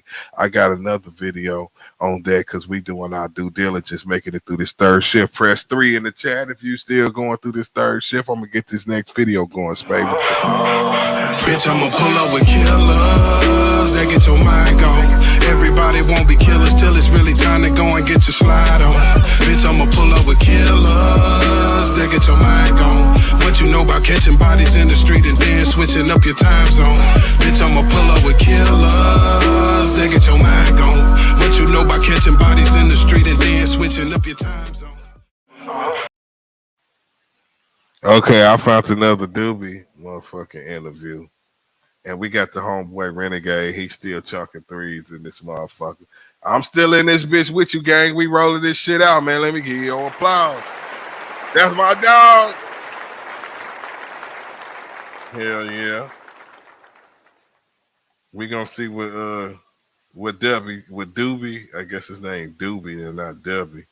We gonna get back into another interview of his. I'm gonna see if he give us any game that's different this time in this interview right here, cause we picking it all apart. No Diddy. Global was like, you know, we made Global really around the making amends with the other side of town. Okay. Before that point in time, niggas from the Crest wasn't rapping with no Be Legit, none of that shit. You feel me? And at that point, you know, niggas was beginning to make amends. You feel me? Far as Bila, Lil Bruce, niggas had sat down to the table and found a common ground. Motherfucker hadn't found a common ground with 40. You feel me? And even with, at that point, I was standoffish with common ground with a Lil Bruce and Bila. Cause I was still like stuck between, nigga, my pledge allegiance to the Crest, nigga. Fuck this rap shit. Nigga, regular niggas on some Crest shit ain't cool with over there. Nigga, I don't give a fuck about no rap shit. Right. Nigga, I still got to be able to go home, nigga. I don't give a fuck about no on some rap shit, we cool. Nah, nigga, on some street shit, nigga, I gotta be cool. Cause if this rap shit flop, I always got to be able to go home, cause that's all I know. Mm-hmm. All I know is the Crest. So at that point, that was the point where niggas really started being out, being in similar situations with niggas, to the point where, oh, okay, be little pop a thing, nigga, be little cool nigga. Lil Bruce, pop a thing, nigga. All these niggas fuck with us, nigga. Oh, it's good. We fuck with it like that. Okay, cool. I can fuck with this nigga. But up until then, it wasn't the. Oh shit! Creative standard. Oh shit! Creative standards. You already got your rich game.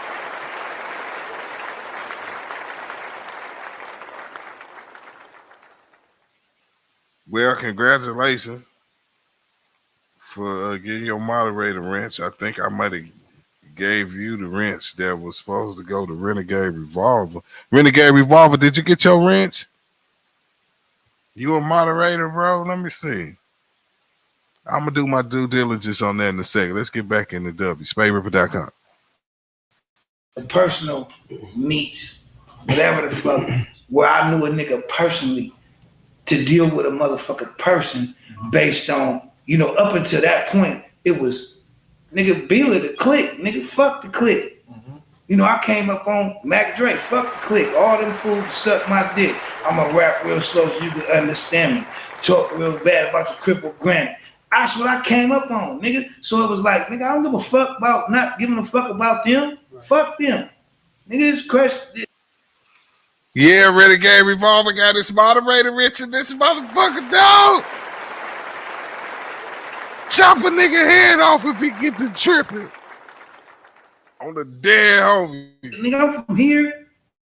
And I don't even knock a nigga from being there. Hey, creative standard, you too, because I'm gonna keep it all the way funky. Creative standard, you wasn't supposed to get that rich that soon. You got that motherfucking rich a little bit early, gang. But since I gave it to you, I'm not gonna take it from you. You hear what I'm saying? Hold on, we got a new comment in this motherfucker. Danny Williams, hold on, let me give your due diligence of applause. No Diddy.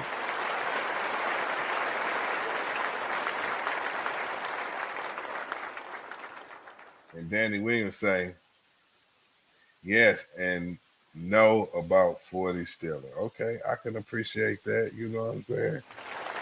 We ain't no court of law over this motherfucker. We just going through the motherfucking third shift, busting down some hip hop shit. No Diddy. Look, Danny Williams, please subscribe to the channel because we do this on the third shift on my channel. If you on the third shift and happen to be at work, we press 3 in the chat. We need everybody to press 3 in the chat if you on that third shift. And Danny Williams say, whatever Dubee says, I agree. You know what? He seemed like he keeping it all the way funky.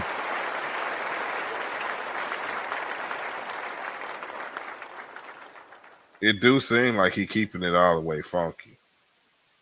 I can't hold you. Straight up. Everybody press 3. Okay, we got a 3. Bomb.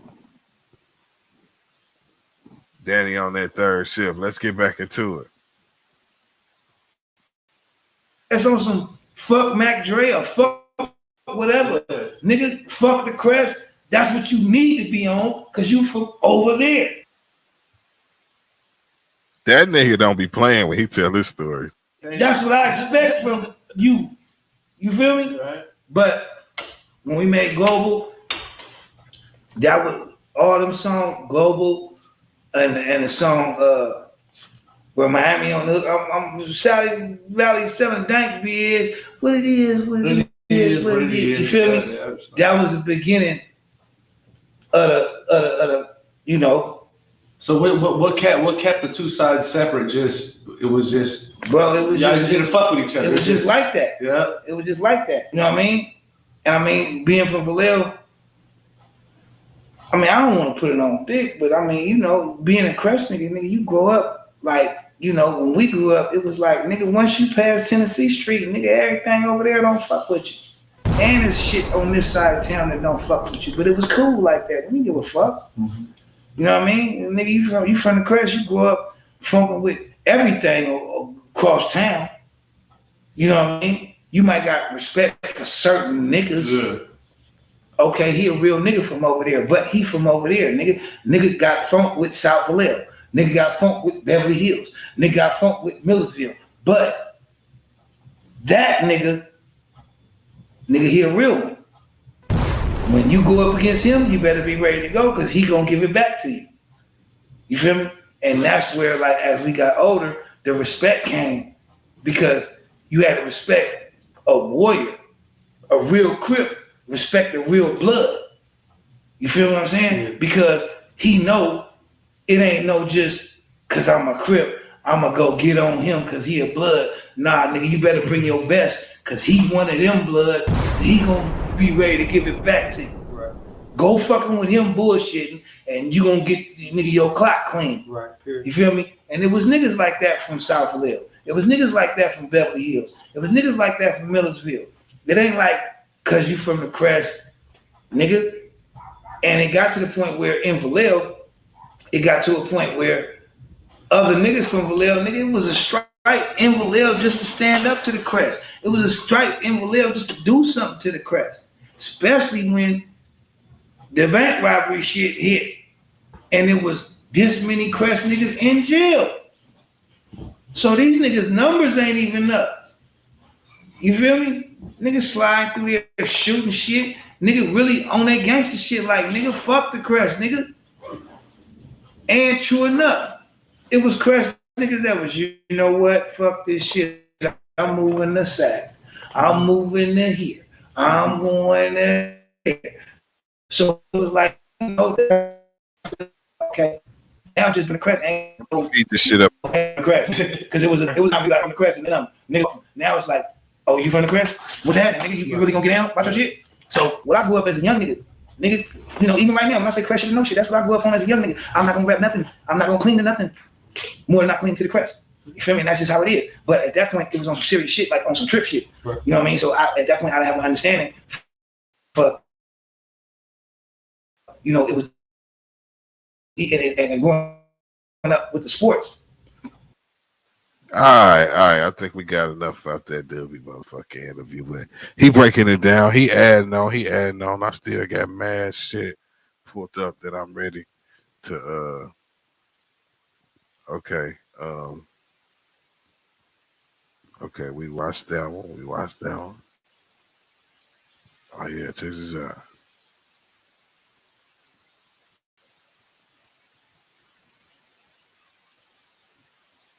Check this one out right here, y'all. Sleep Day. Tapes going back and forth. SpaideR.com. Can't spell Spade without the pay in the middle. Put some respect on my mustache.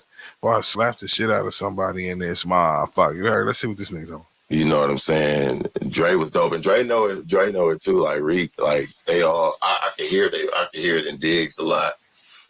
I can hear it in Dre. It's this flow from the SIG sessions.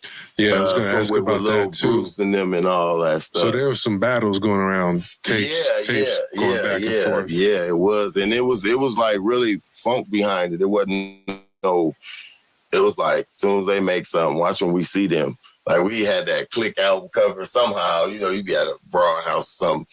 We was like, yeah, we got him. It used to be like, and they got us. You know, Sally Sell, he a G too. Like, you know, it was one of them. You feel me, with the SIG sessions and shit. Yeah, what was your first impression when the Click popped up? Damn, I didn't feel no type of way. I just so against that shit. Like we could not like that. Like you couldn't play that out there. I'm young. I'm the younger generation. So if you ask me now about E-40, even me and him, the best of friends right now. I never heard none of their stuff because we wasn't allowed to listen to it. I don't know it because I didn't want to hear it. But what I love about the whole thing now that I'm this age, it's a Vallejo thing. And when you find yourself knowing your enemy song, even if you repeating Hurricane, if I know it fucks me up. But what I love about Vallejo, by them creating Sick With It and us creating Thiz, it stopped a war. It was no fun. When Sick With It got started and Thiz was rolling, there was no more funk. Yeah, because everyone had their own thing going. We got business. Like, you know, that's what I loved about it. Like, it wasn't no more funk, even though they was saying they things like with the Andreas stuff with 40 and all that. Yeah. You know, but really they was cool, bro. And I wouldn't rob a bank for publicity. Yeah, and I was like, you know, like, I'm honest. A lot of people don't even know about that. A lot of people didn't know this stuff. I told her, like, I think Woo was talking. I was like, bro, you know, I try to be honest with people that I'm friends with.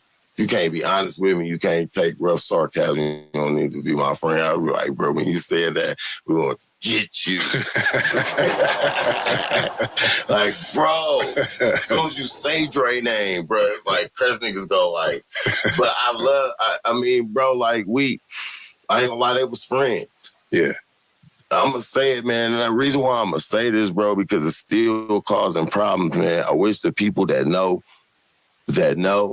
dog, before Dre died, even when he got out of jail, bro, they was friends. I appreciate you saying SpaideR.com. I used to want to come at them so bad when we started this. I used to even want to run into them on the road because we started getting deep and shit. But Dre told me, he was like, Sleep, I'm out of jail. I don't want to worry about that. And did you ever hear Dre say anything else after that about them? Or he said, Sleep, I don't want to come up by using him or saying no names. He said, I'm supposed to shock him, Sleep. And that nigga went underground. Like, it was funny, like, Yuckman was on I know who was cracking in. When Dre got out of jail, niggas wasn't fucking with us. Bro, we did this so much. Our name started getting bigger. Like, we was going to the mall buying different glasses, giving each other game. And this is why Yuck and 40 was on their high horse. Dre had to start at the bottom. I know he did. Yeah. He knew it too. Bro, the things we did to build this, I cannot believe this. Well, it's kind of like what I asked you earlier, right? Like, okay, we ain't gonna listen to this whole shit because this shit mad long. But I had to get that ad on from the homeboy Sleep Dank because he was there for it, as you can see. So let me get him some applause up in this bit.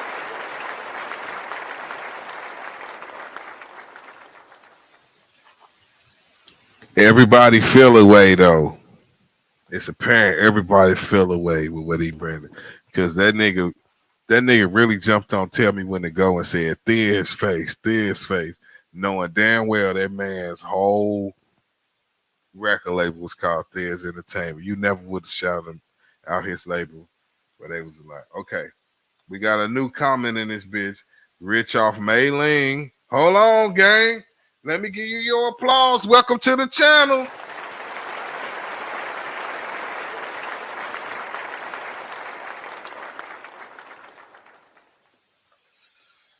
Hell yeah. Now the homie Rich off Mei Ling say Drakeo the Mac Dre of LA. Everyone's stealing from him now, even Kendrick. Talk about big bank Buddhas. We know the truth. Hey, I'm gonna keep it tall with you, Rich off Mei Ling. I said this to my homeboy. Let me give you applause. Because, hey, look, Rich, this is a conversation that I can have with you that I haven't been able to have with nobody else. I've been bumping the GNX album. I like the GNX album, but I hear my partner, who I know is a major Kendrick Lamar fan, and I asked him about, I'm like, what you think about it? And of course, he liked it, and I like it too. But I said to him, I think that nobody is acknowledging the Drakeo the Ruler influence on Kendrick Lamar's new album. And then he told me that he believed that the Drakeo influence that we hearing on Kendrick Lamar's album is like a slight towards Ralphie the Plug. But I'm like, yo, he definitely influenced these niggas bop, dog. And let me give you another round of applause for acknowledging that. You're the first person I met to acknowledge that. Danny Williams say facts, he did. Hey, Rich, please subscribe to the channel. Please subscribe to the channel. Please subscribe to the channel. I do this on the third shift. If you on the third shift while you tuning into this, man, we put the threes in the chat.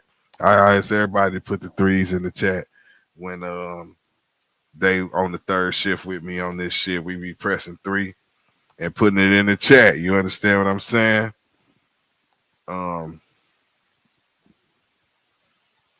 Oh shit. Rich say, let me give you another round of applause. God bless you.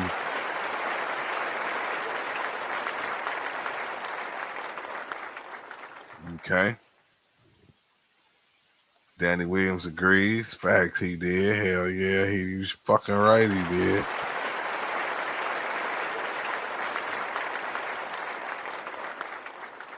Boy, supposed to know better for doing that. You right, man. He's supposed to know better for doing that shit, man.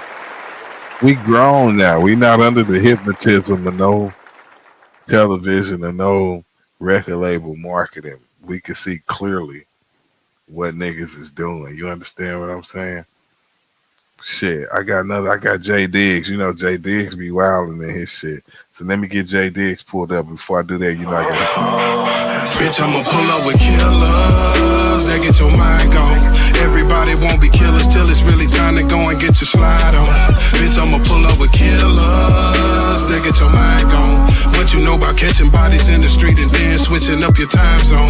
Bitch, I'ma pull up with killers that get your mind gone. What you know about catching bodies in the street and then switching up your time zone? Yeah, let's get into it. Let me see where we at with this shit. Look at things, but people try to make it. Yo, where J Diggs at? Look at that. Team or try to push a narrative of. SpaideRivalry.com. Can't spell Spade without the pay. Them at SPAIDER.com.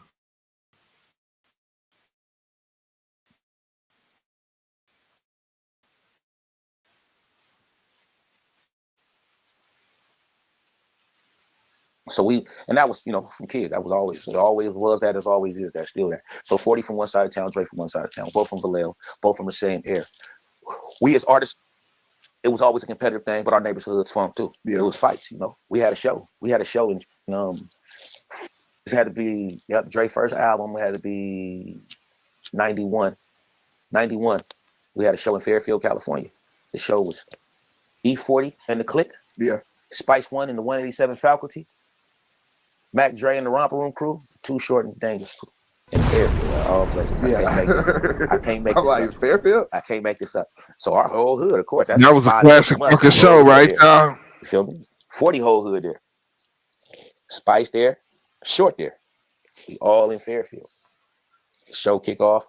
Spice perform first. Boom, boom, boom. He get his thing off. We get on next. It's Cooley on stage, Dre on stage, I'm on stage. Our DJ is named DJ Cease. So Dre had a diss record on 40 back at the time. It had the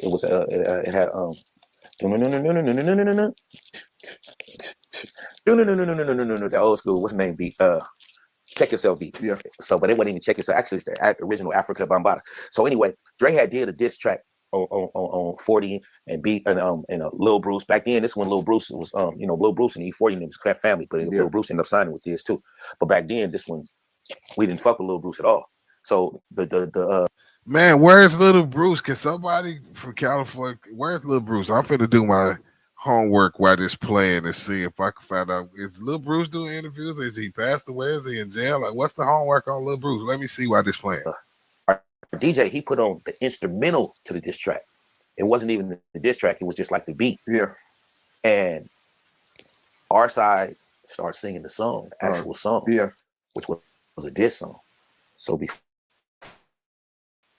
you know it, when that happened, the crowd, bro, it went up. It went up. And it was the hills. Yeah. So since then, it's always been Dre on that side, 40 on this side. But it's never been no personal E-40 and Mac Dre beef. It's always been subliminals going on. Yeah. But Dre went hard. Like Dre went hard and on that song, the Coco Capper, where he said names and he really dissed everybody. Yeah. 40 never really 40 responded like once he did a subliminal diss where he responded. But it wasn't never the one where when I see you, nigga, we fighting and none of that shit. Like I actually orchestrated the first song that they was ever on together. Yeah. And 40 tapped into me and he was working with his artist Turf Talk at the time. Yeah. And Turf Talk and 40 had a song called Hubba Rock and they wanted to get Dre on it. So I put that together and Dre was on that song with him. That was the very first song that Dre and 40 was ever collabed on. Yeah. And that was at a point in time where they both was, we bosses now. We ain't tripping on the small shit. And, you feel me? To the side. Yeah. This was after our prison time. And, like I said, this shit was way back before Dre was known like that. Before he even was on. Like the diss track came out before Too Hard for the Fucking Radio. Oh, okay. I got you. That so was like this was street shit. Yeah. So that's why so it was definitely always a competition. No, I mean, that's understandable, both from different sides. Like, Vallejo is like Vallejo had his own politics that, I feel like y'all were, especially like Mac Dre, but like, do you feel like before Mac Dre people were as in tune with Vallejo and just like their impact on Bay Area culture? Dre I guess Lil Bruce retired from rapping. Made Vallejo a game capital. We are game capital now. Like we are known to have game. Like they know that. Like, okay, there's the Bay Area for sure. We the Bay Area artists. But these two with these slick ass mouths over here, them niggas from Vallejo. So they, and so Vallejo's definitely got a special kind of shine on it, being so small. You gotta understand, bro. We a little bit bigger than this room. Yeah. You feel what I'm saying? Vallejo ain't big, my nigga. It took for me to get out and really spread my wings to realize how country Vallejo. Vallejo would be considered the country in the Bay. Yeah. You know, to an extent. You feel me? Because just for how small we are, not being where we located, but just how small. We just really a very, very small city. Like, but it's so much game come out of Vallejo. And the niggas in Vallejo is so raw. It's crazy. It's like, man, like, what cloth was these niggas cut from? Yeah. And that's on both sides. I'm gonna give it to it on both sides. Like, it's a different cloth. Even and then with this music shit, we've always been musically inclined. Like, even one of the Confunctions, my nigga, you know, that's an old school throwback group, Vallejo group. You know what I mean? Vallejo, you know, some of the slickest peas in the game that ever got at a bitch out their mouth, man. The rosebuds and all that, Vallejo. So we, you know, we breed a different species for sure. Yeah. This is heavy. It's warm. I'm impressed. This is the basket. Without the paid in the middle, you heard? Yeah. So yeah, I'm sitting over here doing my due diligence. No Diddy on Little Bruce, because you know, like I said, I'm not from Cali, so I don't really know these niggas like that, you know. But it looked like he not rapping no more. You know what I mean? I still got other shit on this topic to pull up. Oh yeah, the homie Mac Mar. Let's see what Mac Mar was talking about. Function, all them dudes, you know. And so with us, man, the shit was big. So to see Mac Dre when he get his deal, I'm watching these motherfuckers. I'm seeing Mac Dre in the motherfucking romper room coats and shit. Doing this show, he did a show at the motherfucking at the Boys Club, right? This when they had their jackets. This was Jay.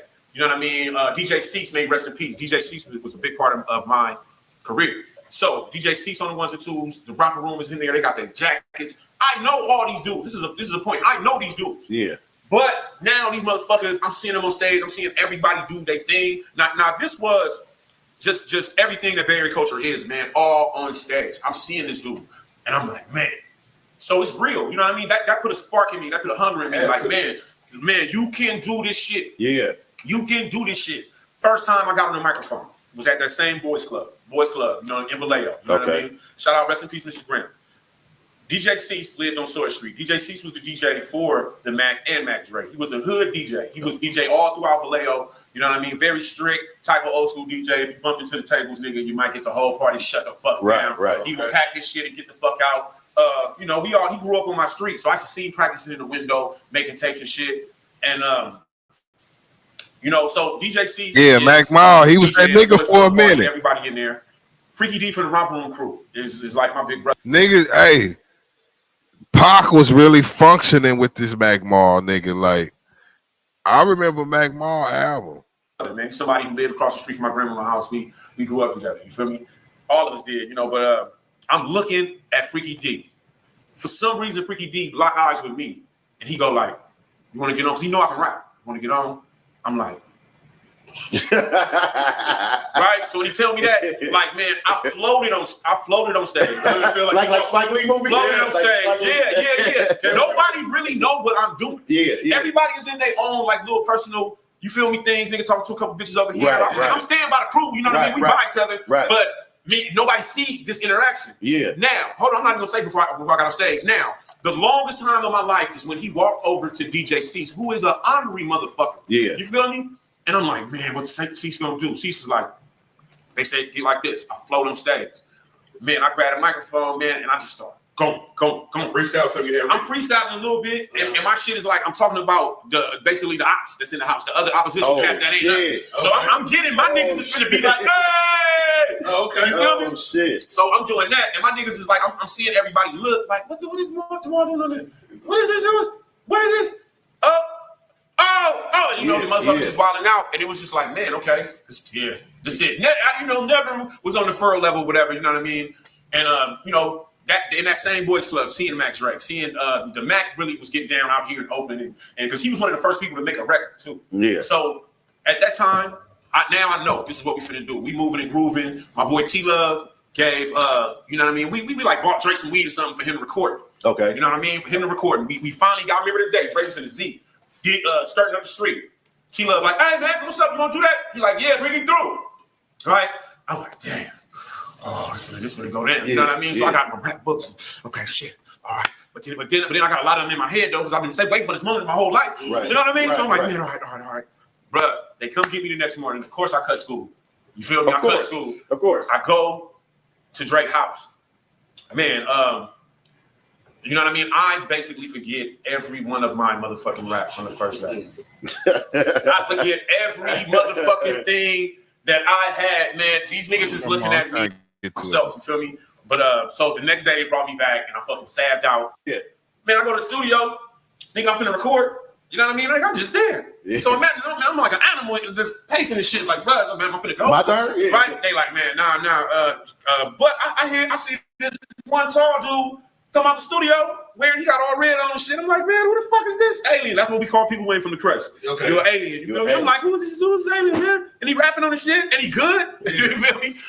I'm like, man, and he good? Who is this? And it was Ray Love, you feel me? And I was so heated that I didn't get to perform, you know, on the Mac Dre record. But at that time, you know what I mean? What happened after that, a lot of people know. Ray Love is the nigga that was in the group with Tupac before he was with Digital Underground. And he wrote, damn, I can't even remember the song, but if you go to my page, I got a blog on my page about Tupac's ghostwriters, because Ray Love is one of the few people in the world who actually ever helped Tupac with a song before. So I got Ray Love in that Tupac blog. That shit is a tongue twister for me. Know about this. Basically, the feds set Mac Dre up. You know what I mean? You know, and right when that shit was happening, Dre was basically, Dre was basically, you know what I mean, doing a record label. I was supposed to be his second artist. You feel me? I was supposed to be his second artist. Then the bullshit happened with the feds. If you don't know what happened, you know what I mean. You might have seen it on American Gangster. You know, basically the shit with Diggs and Kilo, Mac Dre, ended up getting caught up in that. I felt like my dream was rap. How far did Renegade Revolver? Go to my channel and check that shit out. It's on my blogs, my Let's Talk Truth blogs. I got blogs up on the channel too. Go check that out. It's about Tupac ghostwriters. That shit is, son. Like, because California Living was on which one? Young Black Brother? No.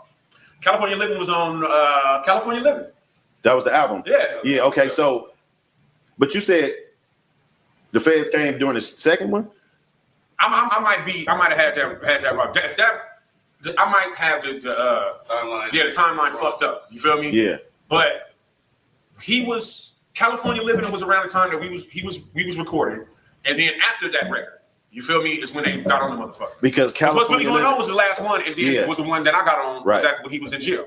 Yeah, because California Living, I want people to recognize like where that actually took Vallejo to, in my personal opinion. Yes, sir. Like, right. Is that right? I'm trying to get down to the funk. What we can do as artists outside our motherfucking comfort zone. You know what I mean? Player shit, man. yeah, You feel me? And I wanted to highlight that because Dre at that time he became a household name. His videos was running.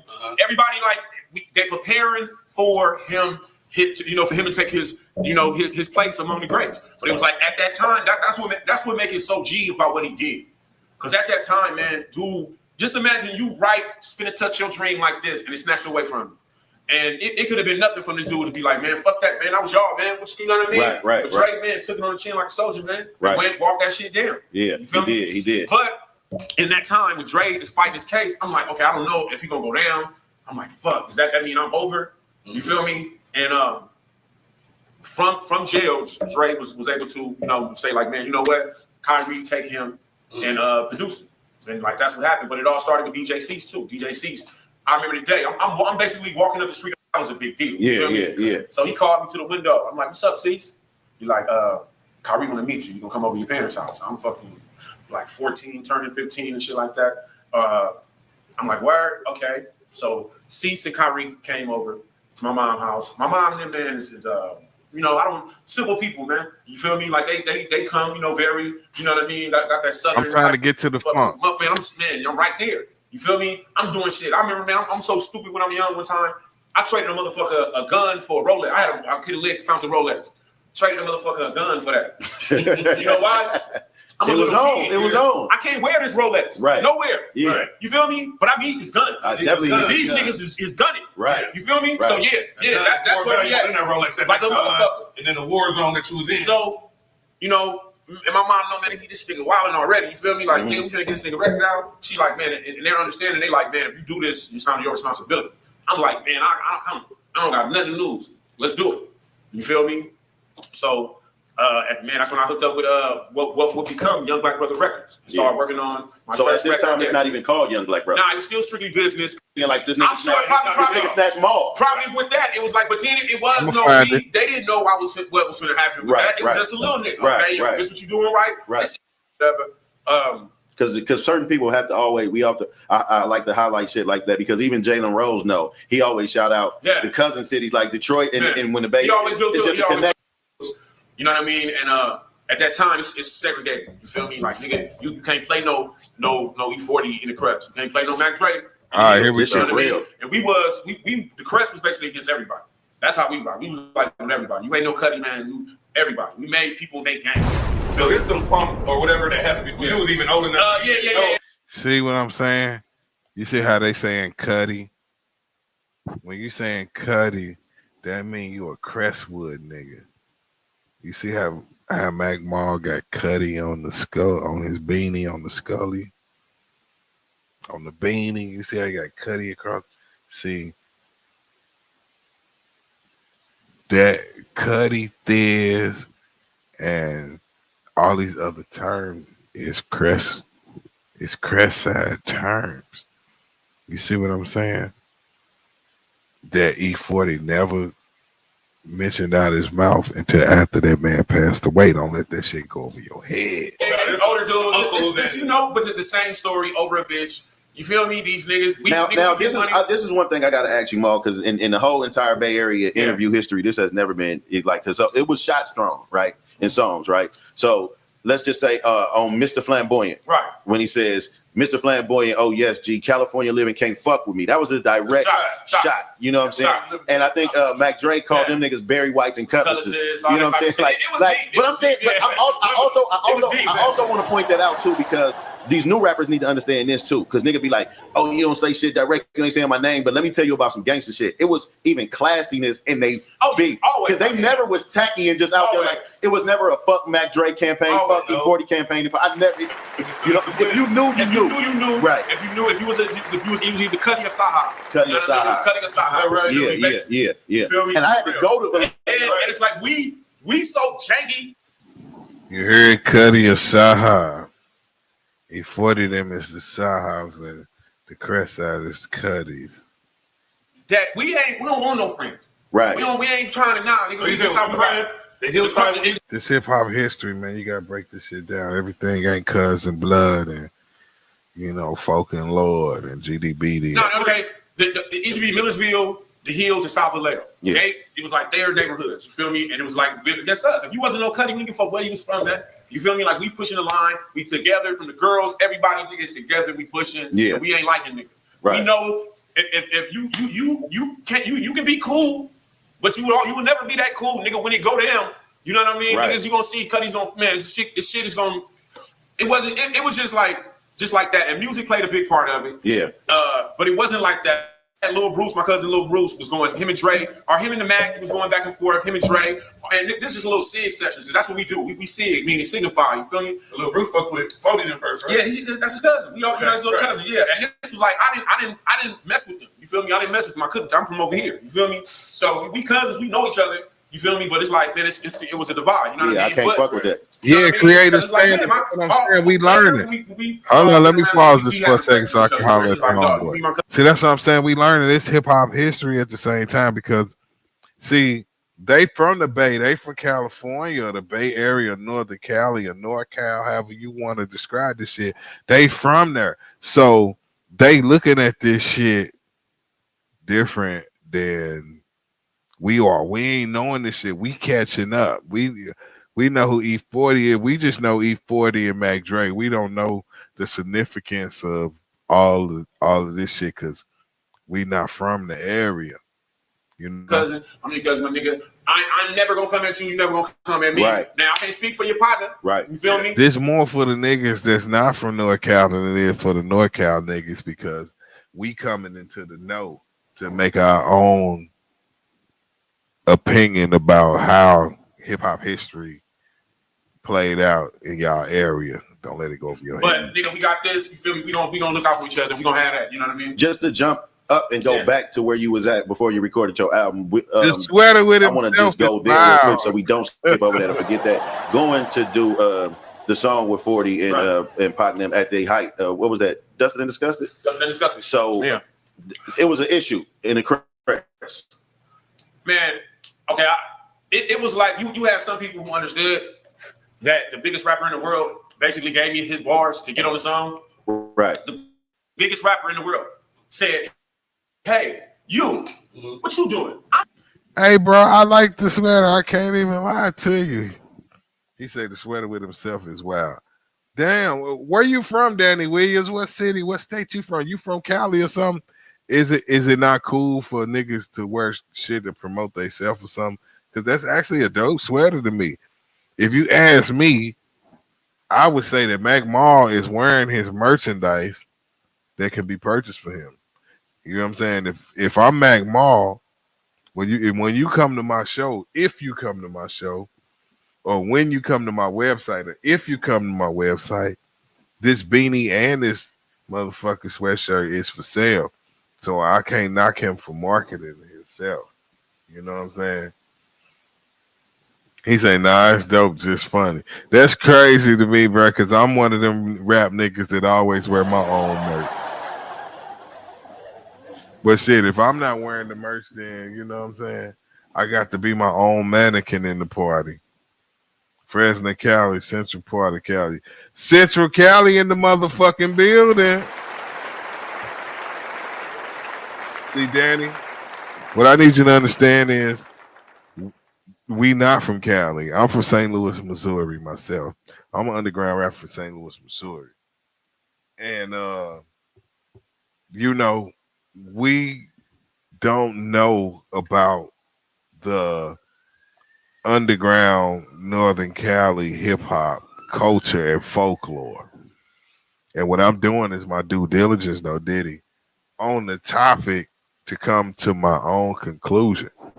You know what I'm saying? And we just going through it together. You know, to be honest with you, you know, Cali niggas who more familiar, I might be a little slow to the catch up because they probably know this shit already and everything because it's a part of y'all hip hop folklore, you know. But I'm in the process of exploring the hip hop folklore of another region. You understand what I'm saying? Yeah.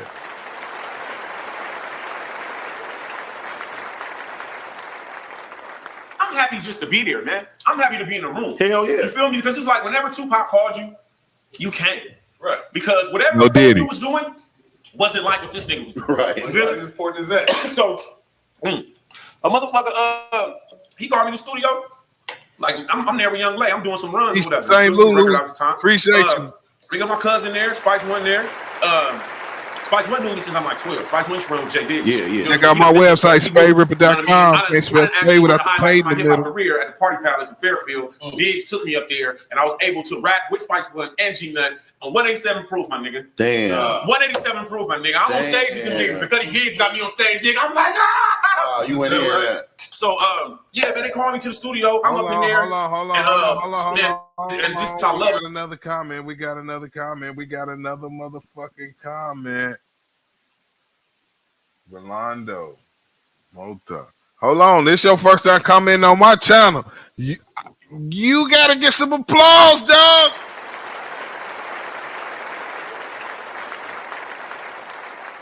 Everybody put your motherfucking hands together for the homeboy. Rolando Mota. This is some great hip hop / rap research. This how it go down on my channel, gang. I appreciate you gotta subscribe because this what I do on my channel. I do my due diligence. No Diddy. I appreciate you appreciating how I put my shit together. No Diddy. You know what I'm saying? Because, you know, shit is real in the field. My dude Rolando say, if you haven't seen Trill TV, that's a good one to watch after. Okay, I would definitely check that shit out. Trill TV, I heard of Trill TV before, but like I said, me not being from Cali, me not being from NorCal, this is me doing hip hop research because I'm a Midwest nigga. You know what I'm saying? Black Voice in the building. Hold on, Black Voice. Let me give you some applause too, because this your first time commenting.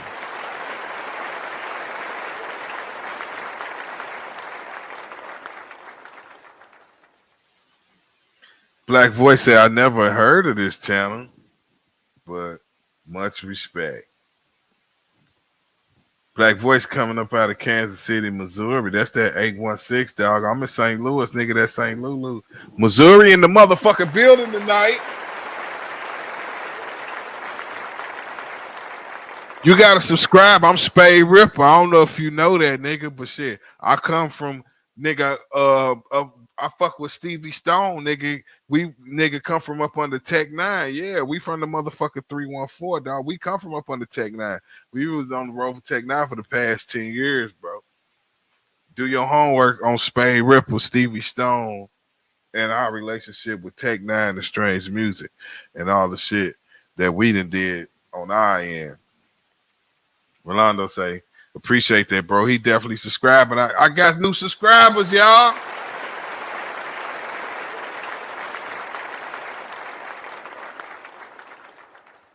This is what we do on this third shift, bro.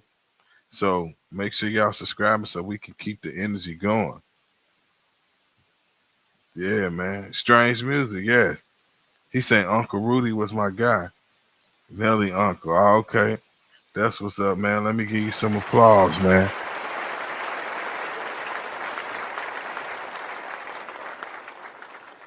Sonny Metcalf manages me.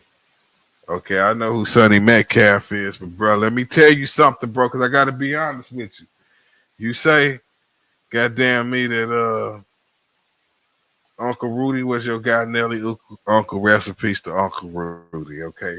Respectfully, man, but I got to be honest with you right now. You was on the other side of St. Louis. You just stepped into my motherfucking channel, gang. Respectfully, ain't no disrespect.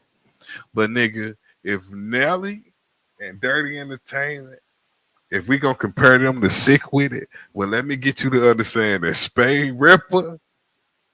and goddamn me, the zombies in my camp in my side of town, we would be Mac Dre. Let me get I'm from the other side of them niggas that you talking about, gang. But thank you for coming to the channel. You heard? I gotta be honest with you. I'm not finna sit here in front with you like it's no kumbaya with them niggas. You heard what I said? But rest in peace to Uncle Rudy, man. Because Uncle Rudy ain't got nothing to do with nothing. So I ain't even gotta disrespect Uncle Rudy, nigga. STL always showed up. Love, yeah, man. Salute for you, big dog. I appreciate you stopping by the channel, man. Get acquainted with Spaide R.I.P.P.E.R, bro. Get acquainted with my side, man. St. Lulu gang. Pop just like, man, bro. Mom, what you doing? You ain't rapping? I'm like, man, like, I'm just chilling. He like, man, hold on, this is the good part. He talking about Tupac. My nigga. Damn. Tupac gave Mac Maul the bars that he spit on Dustin and Disgusted. It was Tupac verse. He literally just gave it to him. 7 Proof, my nigga. I'm on stage with them niggas. The Cutty Gigs got me on stage, nigga. I'm like, ah! You went in there. So, yeah, man, they called me to the studio. I'm up in there, and man, and just how loving Pop was. Pop just like, man, bro, Mom, what you doing? You ain't rapping? I'm like, man, Cutty, like, I'm just chilling. He like, man, take my bars.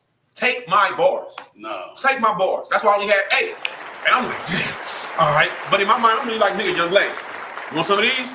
But he wasn't like, Young Blade wasn't able to get on it. So, nigga, I'm like, okay. Oh. Give me that shot. Watch what I do. Give me the ball, coach. You feel me? The nigga went. So you saying Pac gave you them bars on that? He gave me his bars. I wouldn't have never known. He gave me his bars, bro. It's in my book, my opinion. Check it out. But oh, that's crazy. So going back to the neighborhood shit. So when I make the song, you know what I mean? You got the camp that's like, okay, that's a big look. That's a big look for you, Ma. But then you got motherfuckers who man, push that hard line. Like, man, fuck that shit. I don't give a fuck if it's your cousin. Man, fuck that. I don't give a fuck if the Tupac gave you them bars, man. You know what it is. You know what I mean? Me, I'm caught in between because it's like, man, dog, Tupac, what I'm supposed to say, man? No. Man, listen, man. No. Nah, man. I ain't gonna lie, I might have funked it out for that. Man. I gotta do it. Man, that was one of the reasons, like, later it wasn't called motherfuckers would become, and use that as ammunition on hate against me and shit like that. Yeah. But and man, I'm a kid who wanna fucking rap. Right. Yeah, you feel me? Man, the biggest nigga, these are my heroes that I'm in here with, man. I'm in here with Spice One. I'm in here with fucking Richie Rich, man. Hitler was a killer. Frank Ward was a Mac. Man. You feel me? Come on, man. Man, what the fuck? Come on, man. With my cousin. I'm in there with my cousin too. If 40 would have said no, I wouldn't have got on there. Right. Let's get that out there straight. If 40 would have said no, I would have never got on the song. You know what I mean? Right. He allowed me to get on the shit and talk my shit. Yeah. You know what I mean? Even though, like, if you listen to the song. Okay.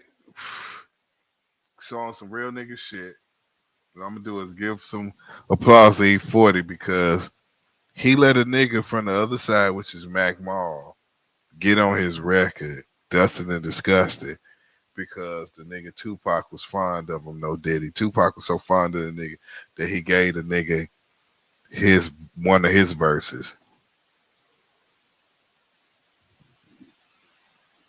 So what I want to do is I want to give E-40 some applause for fucking with a nigga from the other side, even though it was up right there.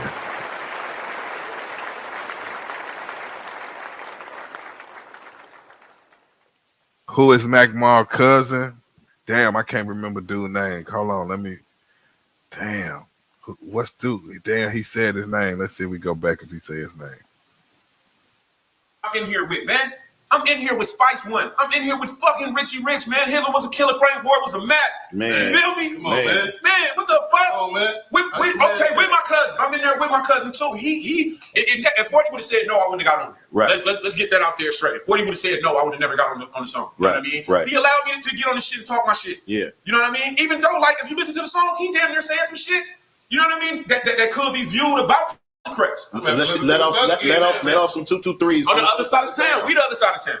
You know what I mean? So it was ugly, man. Motherfuckers took it. Me, I'm like, you know what I mean? I'm young. I didn't really think of it like that. I'm trying to get on. Right. You feel me? And this is like, dude, you know what I mean? Like, we not at the time. You're not dissecting everybody's lyrics and everybody. Man, bro, which I should have, you know what I mean? And that would have been a thing. But okay, if I heard the shit, this nigga got his shit off. All right. You know what I mean? But nigga, I'm finna come. You know what I mean? Nigga, we coming. I'm on this shit. You feel me? And I took the opportunity, bro. You know what I mean? I took the opportunity. Very ambitious youngster. You know what I mean? I hopped on the shit. And like I say, man, you had parties that wasn't with the shit at all. You know what I mean? Like, that shit. You know, later in life, motherfuckers understand. Some people didn't understand. It's kind of crazy. But as a youngster, I stood on my own, man. When Pharoah and them went down, now I made my record. You feel me? Nigga, I went from being you know what I mean? To running with, now I'm running with the wolves. But now, you know, one thing they say about wolves, when you're running with the wolves, nigga, don't trip. Because if you trip, nigga, and you get injured, instead first you was hunting niggas, now you go fool. Now you the meal, right? And I'm knowing how niggas get down because I was just with these niggas doing this shit. Right. You feel me? Right. So, nigga, man, ain't no threats, nigga. It's promises. You feel me? Yeah. But I'm a young nigga, but at that vow, I'm like, man, nigga, I'm in this shit. You know, with that, you know, damn near that gangbang mentality. I'm like, man, I'm with this shit. They gonna damn, y'all. Who the fuck was this? I don't know. We was skipping around. Like a motherfucker. So I ain't get to pick up on who exactly the cousin was that had him in the studio. I've been trying to find a video where I think it's Sleep Daily, the Big Daddy, say that Dre shot them. No, I ain't seen that video right there, Danny. I played the Sleep video.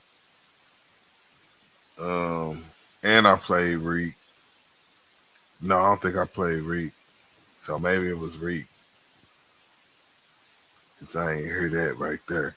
Let me see, man. I got something else to pull up, y'all. Y'all know I don't play Spaide.com. Can't spell Spade without the paid in the motherfucking middle. Bitch, I'ma pull up with killers that get your mind gone. Everybody won't be killers till it's really time to go and get your slide on. Bitch, I'ma pull up with killers that get your mind gone. What you know about catching bodies in the street and then switching up your time zone? Bitch, I'ma pull up with killers that get your mind gone. What you know about catching bodies in the street and then switching up your time zone? Bitch, I'ma pull up with killers that get your mind gone. Everybody won't be killers till it's really time to go and get your slide on. Bitch, I'ma pull up with killers that get your mind gone. What you know about catching bodies in the street and then switching up your time zone? Bitch, I'ma pull up with killers that get your mind gone. I know I shouldn't do this shit right here, but nigga, I'm thugging so hard. Yeah, man, we gotta get some of this VladTV. We gotta get some of this VladTV off. We gotta get some of that E-40 on Vlad. I'm thugging hard in this bitch, you know what I'm saying? I'm thugging hard in this bitch now. They be tripping about Vlad channel, but well, how they gonna say well and then go straight to a motherfucking commercial? Did y'all see that? The nigga literally said one word and went to a commercial. Mac Dre gets killed in Kansas City. Leading up, more fucking with it. It was a very slow buildup. They want to say certain shit about in the midst of being grown ass men. You know what I'm saying? In the midst of actually, it wasn't a relationship. We didn't have any problems with each other. We were in the midst of being grown ass men. Why he lie, y'all? Trying to do like a VladTV compilation and put some shit together. You know what I'm saying? And this is the honest to God truth. People try to make certain people because they fuck. He just said it was the honest to God truth. Why the fuck the E-40? Why he not bringing up on the federal when he called this man Andrea? Why he not bringing up the subliminal disses that's on the album cover of the federal? Why he not bringing up? See what I'm saying? E-40 didn't keep it tall in this interview, y'all. We got to take that into accountability. Fucking fell off. They want to say certain shit about E-40 and Mac Dre like we would. Now, see, he's saying this because Dubee and them niggas fell off in the rap game that they excited.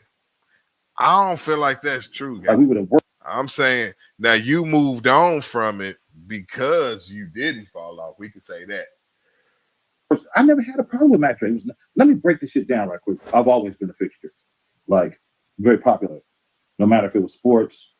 You know, when I came out my shell, when I say out my shell, it's like no diddy. Just became knowing who I am. You know, person. You know, Richmond. You know what I'm saying? Like they were ahead of time. They were ahead of us. So I learned a lot. So basically, I was always a fixture. So know this. With the whole Mac Dre situation and everything, brother, that man, he was younger than me. He was not like, I never looked at him like he's competition. That was never me. I don't think. See, he didn't keep it all the way tall. Now, look, my Siri is answering while I'm talking, y'all. That shit crazy to me. This Siri always listens. Stay woke on that. But yo, he didn't keep it all the way tall when it comes to this topic. He done made so much money since then, and Tell Me When to Go was so long ago. You understand what I'm saying? That he done already capitalized, got the money back, and moved on. Got business and money outside of rap. But at the same time, he trying to sweep it under the rug. And like my man Danny Williams right here saying, it make him look suspect.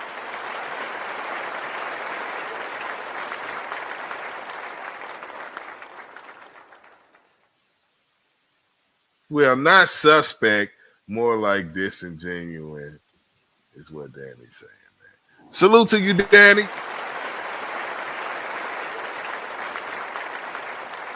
We adding on in this bitch, doing our due diligence. No Diddy, SpaideR.com. Put some respect on my mustache. SPAIDER.RIPPER.com. You can't spell Spade without the pay in the middle. You heard? Let's get back in this lying ass nigga E-40. No Diddy. I think he ever looked at me like I was competition because the issue was never me and him. This dude doing his thing, like I say, over there in the crest, he had Too Hard for the Radio, which was a slap. You can't deny that. Young Black Brother Records. Just like Kilo Kurt said when we pulled up his interview early. But E-40, the nigga who pull up over there in the crest and give niggas the copy of Little Bruce shit dissing the crest side. I ain't in it, but here go my cousin shit dissing y'all. We all know a flaw ass nigga like that. Stay woke. We all know a flaw ass nigga like that, don't we?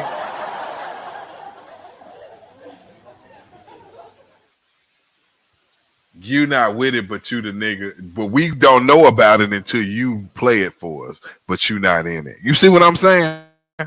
Doing it. Kyrie, Studio Tone, did the beat first, and then Kyrie revamped it and did it. Let's be clear. This nigga E-40 was playing chess with the game, y'all. Don't sleep. E-40 was playing chess. Let's be clear. He was using Little Bruce as a motherfucking chess piece on the board. You see what I'm saying? To flank Mac Dre. How you ain't in it, but you the nigga that pull up over there and play the songs. I ain't in it, but here go the shit dissing y'all. You see what I'm saying? Shout out to E-40. I ain't got no beef with him, but he ain't as innocent. You know, he good at hiding his gangsterism. And I put some respect on that. I could put some respect on that, but I'm just calling a spade a spade. I'm Spade. That's what I do. I call it spade a spade. You know what I'm saying? Killed it, did his thing. And they had so many other songs, but that was his flagship song, Too Hard for the Radio. And my flagship song was Mr. Flamboyant. You know, cats from his soil got a hold of Mr. Flamboyant and was slapping the shit out that motherfucker. Like some of the OGs, you know what I'm saying?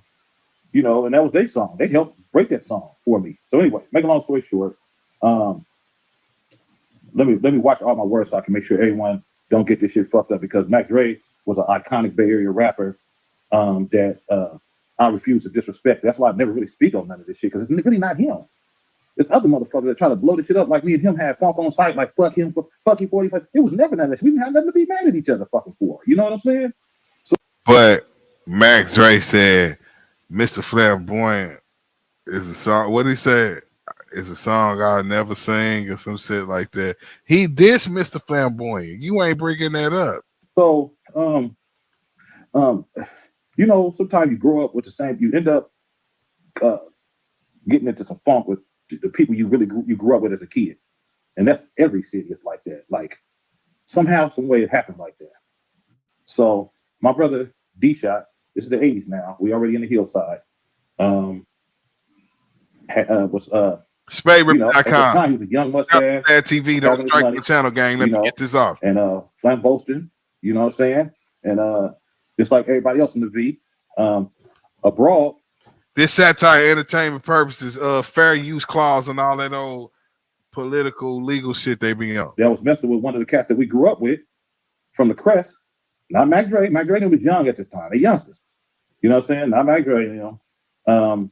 So these dudes, the dude addresses it to D-Shot. They find out he probably would have never tripped if it was somebody that he grew up with and a nigga that's having money and like the opposite, not the opposite, but on the opposite other side of town. That, you know, you hear about these niggas over here, then you hear about them on their side. So they was somebody on their side as well. And, you know, my folks, D-Shot in the clique and all of us, we somebody on our side of town. So maybe if it was somebody else, they probably would have tripped. It was, oh shit, this nigga you humping, you fucking him?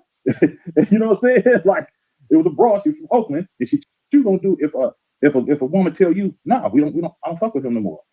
And everybody look up to, you know what I'm saying? So, you know, different drivers. Because I can't just let the whole shit play. Vlad gonna be tweaking. But we always looked up to him, you know. Later on, you know, After that, it was ping pong, back and forth. You know how that shit go. It was ping pong. That's what the fuck it was. It was ping pong. Luckily, what I love about the whole situation, nobody got killed. Later on, you know, as the years go by, we all the OGs that we had problems with back then, and vice versa, we that shit we're not on that. We left that alone. You know, a couple years after that, like, man, this shit, man, let's leave that shit alone. At least in our hearts, and we didn't get no flack back from it later on, and then that was over. So then, you know, I had a relative that rapped, that made a song about. So you got Mac Dre, the young Mac Dre, making a song. Too Hard for the Radio, had nothing to do with me. We popping, they popping, no problem. Mac Dre came in around '89, I believe. First rapper ever out of Vallejo was Rod Anthem, that actually had a CD. Rod Anthem, they had a song called Hoverhead. I think that was '86. Then come in the Click, '88. We wasn't even the Click, we was MVP, Most Valuable Players. Then came Mac Dre, okay? And then came us as the Click and me as a solo and all that stuff. You feel what I'm saying? But Dre was killing me. He killed it with the Too Hard for the Radio. I was killing it on the soils and throughout the whole Bay, like a lot of Bay Area, not just I was not just the 707 Santa Rosa and you know and Vallejo and you know the Valley, and they're like, man, that nigga hard. He only spit, he yelling us out, but he's spitting that shit, you know. So anyway, we got a relative that made a song about Dre just out of nowhere. We didn't tell him to do it. He just started, you know, in Vallejo, what they do, they sig. Sigging is signifying. It's like, so other people might call it ranking or talking about each other or whatever, you know, just like, I don't know what the other word is. We just call it sigging in Vallejo. That's one of the Vallejo words. They was sigging and, you know, that shit go in bed, they sigging. That's regular. The neatest. In St. Louis, we call it joning. What y'all call it? Ranking? What y'all call it? Y'all? So he made a song about him, and it got kind of personal. They kept going back and forth. Then my name popped up in this shit. I'm like, I'm letting these young niggas doing their thing. You know, I don't even like it because he just threw a rock at Dre, and Dre didn't even start the shit. You know what I'm saying? My relative started the shit. You know, we didn't tell him to do it. So at some point, it got personal. I had to have his back. And the little shit that I said about the shit wasn't even really nothing spectacular. It was just a couple of shit. He said a couple things. We never made a full song about each other. None of that shit. Dre, fuck around, go to jail. Okay? The song that I had at the time that was going crazy was a drought season and stuff like that. He had California Live and stuff like that. Yeah. You know? But the thing, the bottom line is, it was never me and Dre. Okay? It was never us. My relative threw a rock at him. You know, and when I say throw a rock, it's like, you know, threw a punch at him far as lyrically. You know what I'm saying? Okay, then Dre go to jail. He in there for about 6 years. I've hollered at him through mutual friends during that 6 years for sure. Okay. But love. That's why I tell people right now, they say, man, Dre, 40 and Dre hated each other. Not in life. When a relative or whoever the fuck it is, when they down in life and they're not popping, that's all they had in their life was to just say something about that kind of shit. That was the only way they claim they fame. They got a point, and people believe it because they're your relative. They don't have nothing. So they're like, man, 40, I'm a bigger name. Me and Dre, we got the big name, so we gotta point the finger at somebody, right? Okay, so if a motherfucker had a song right now that Dre said between '93 when he went to jail to 2004 when that man passed away, I would love for them to bring it out. They never did because it's nothing. Because Dre wasn't on that page. He was a grown ass man, solid, doing this motherfucking thing and on his way to become even bigger. You feel what I'm saying? So it's fucked up that, you know, you got square ass motherfuckers out there, you know what I'm saying, that have been giving me a hard time. I mean, you know, you wasn't even on that high shit. Yes, I was. Yes, I was, motherfucker. I never moved out of the Bay. You understand me? I got this right to talk about the motherfucking movement because it comes from Oakland. He just had his own thing, the Thiz movement. Okay? He did. And he was good at it. And he was a good rapper. And you jumped on the Thiz movement when you start saying Thiz face after he died, respectfully. I just got to say it, bro. I'm going to call it spade a spade. Overall, period. Because I was a fan. We ain't see you rapping it while he was alive. That's why we here, gang. The Young Black Brother just as well as he was a fan of Sick with the records. These are earlier days. You feel what I'm saying? Okay, so basically, let's make a long story short and short story long, okay? Dre, when he got out, facts, Daddy. You know, I was talking to my brother, Mac and Ass Russ. You feel me? My brother-in-law. You feel me? And because they was always cool, him and his folks, and you know what I'm saying? And you know, we were trying to put a compilation together, you know. And Dre, when he came to matter of fact, 2003. Think about this. Come on, man. Would you show up at somebody's video and come hang out with them and drink Hennessy if you didn't like them? Would you? No. Right. Well, he did. He had no problem with me. I had no problem with him. Him, Miami the most. You know what I'm saying? My Frisco folks, Chuck and them, they was out there. You know what I'm saying? JT the bigger figure, Yuck Mouth, all those. We had my video in 2003. It was called Quarterbacking with the Clips. You know, DJ Quick was there. EA Ski, a whole bunch of people. We all hanging out. Dre come through, kicking it. At that time, I would have definitely had him in a video. My man Lenny Bass, which is great, guys. At that time, directors didn't want to shoot cameos until the end of the night. Dre kicking it for a long time, you know, being very humble, chilling, not even tripping, and he had to leave because I think he was on some type of curfew. He was on parole, so he had to give. At the time, I think he was staying in Sacramento, so he had to give back. But he hung out, and I was like, man, and I argued all day with the director, like, bro, get these people, all my folks is here for cameos. At that time, everybody was doing cameos at the end of the video, period, at night. So you got to wait all fucking day to get a cameo back then. You know what I'm saying? And that shit pissed me off because Dre would have been in there, you know? So he had to leave. And so, you know, you don't come to a person's video if you don't like them. Later on, I had a show called E-40 Radio. You feel what I'm saying? On E-40 Radio, Dre, it was a rumor that he had OD, which he didn't.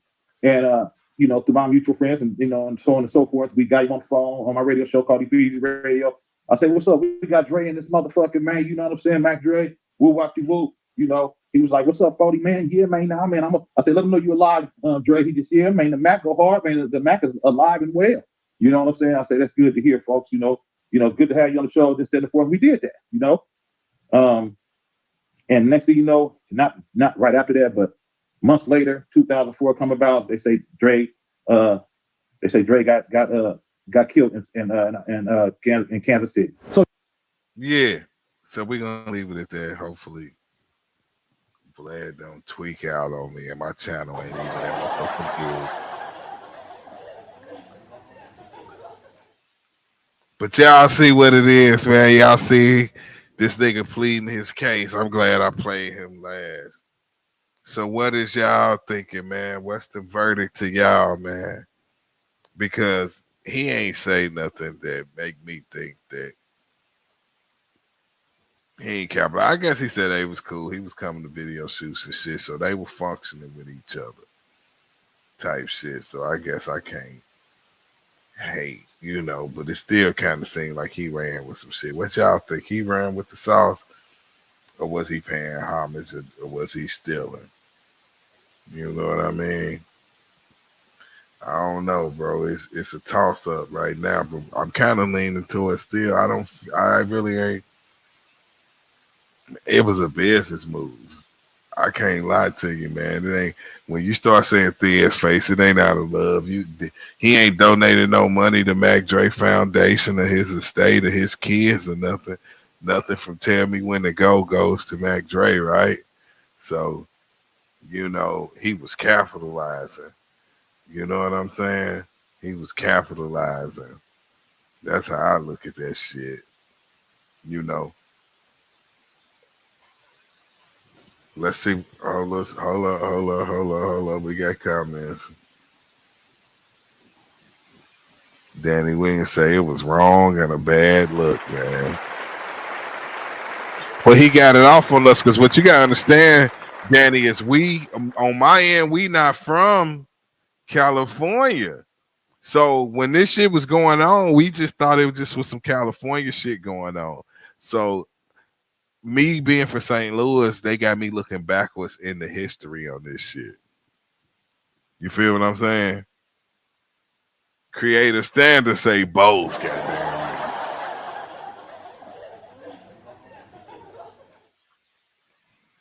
That nigga was paying homage and stealing. He was stealing homage. E-40 was stealing homage to a nigga, dog. That shit crazy. Never in my life have I heard of that shit right there.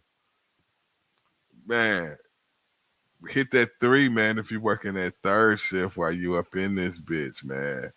Straight up, man. This nigga shit crazy, man. Right, Danny. What type of nigga steal homage, bro? This shit is That shit is so backwards, you know what I'm saying? Oh, Rolando still in this motherfucker. All I know is Max Stabber is one of the coldest diss songs ever.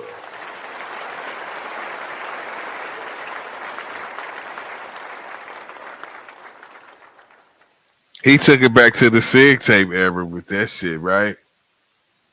Yeah, man.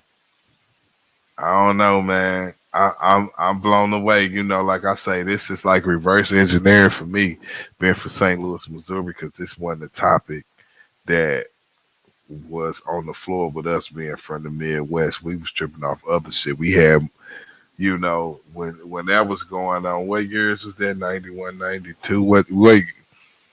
We had Midwest shit going on. We had other shit, you know. It's some beef everywhere.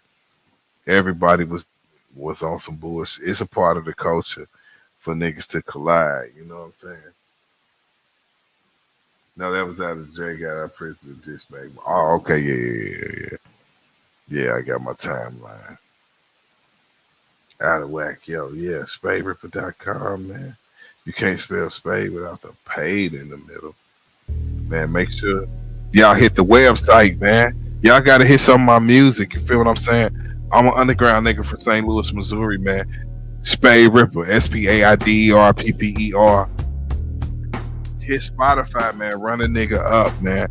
Watch some of my blogs on my channel because I put a lot of work in to do my due diligence, though, Diddy, to make sure I got a real hip hop channel and I give some official coverage in this bitch.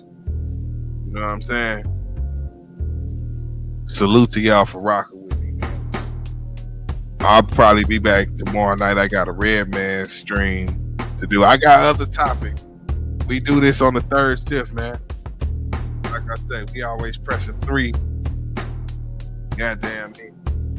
To represent everybody working at third shift.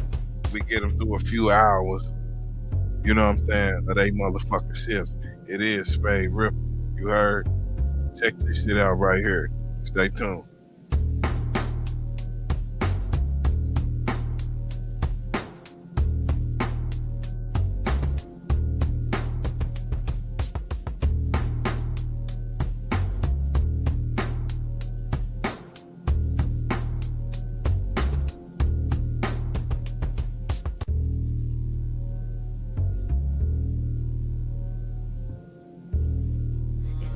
You ain't got no hands. Oh, facts.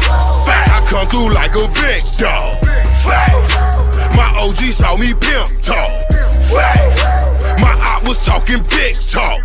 Facts. Now his forehead got a big hole. It's a fact you ain't got no hands. Oh, facts. I come through like a big dog. Facts. My OG saw me pimp talk. Shout out to Daddy Williams. Facts. My op was talking big talk. Facts. Now his forehead got a big hole. It's a fact you ain't got no hands. Oh, facts. I come through like a big dog. Facts. My OG saw me pimp talk. Facts. My op was talking big talk. Facts. Now his forehead got a big hole. I like fucking with artists that can be their own artists. Like Chris Calico and Cudi are out on a tour right now. I plan that. You know what I'm saying? I don't want no nigga just being on stage with me. I want artists. You know what I'm saying? Spaide R.I.P.P.E.R is a motherfucking artist. You know what I'm saying? I like fucking with artists that can be their own artists. Like Chris Calico and Cudi are out on a tour right now. I plan that. You know what I'm saying? I don't want no nigga just being on stage with me. I want artists. You know what I'm saying? Spaide R.I.P.P.E.R is a motherfucking artist. You know what I'm saying?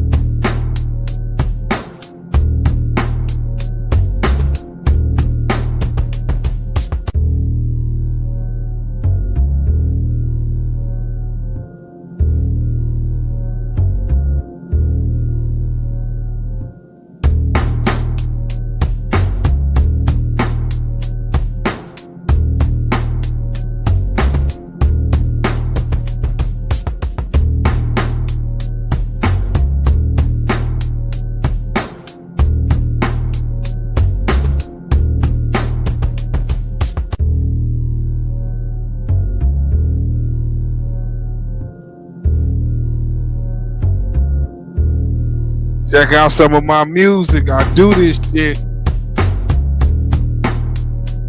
SpaideRipper.com.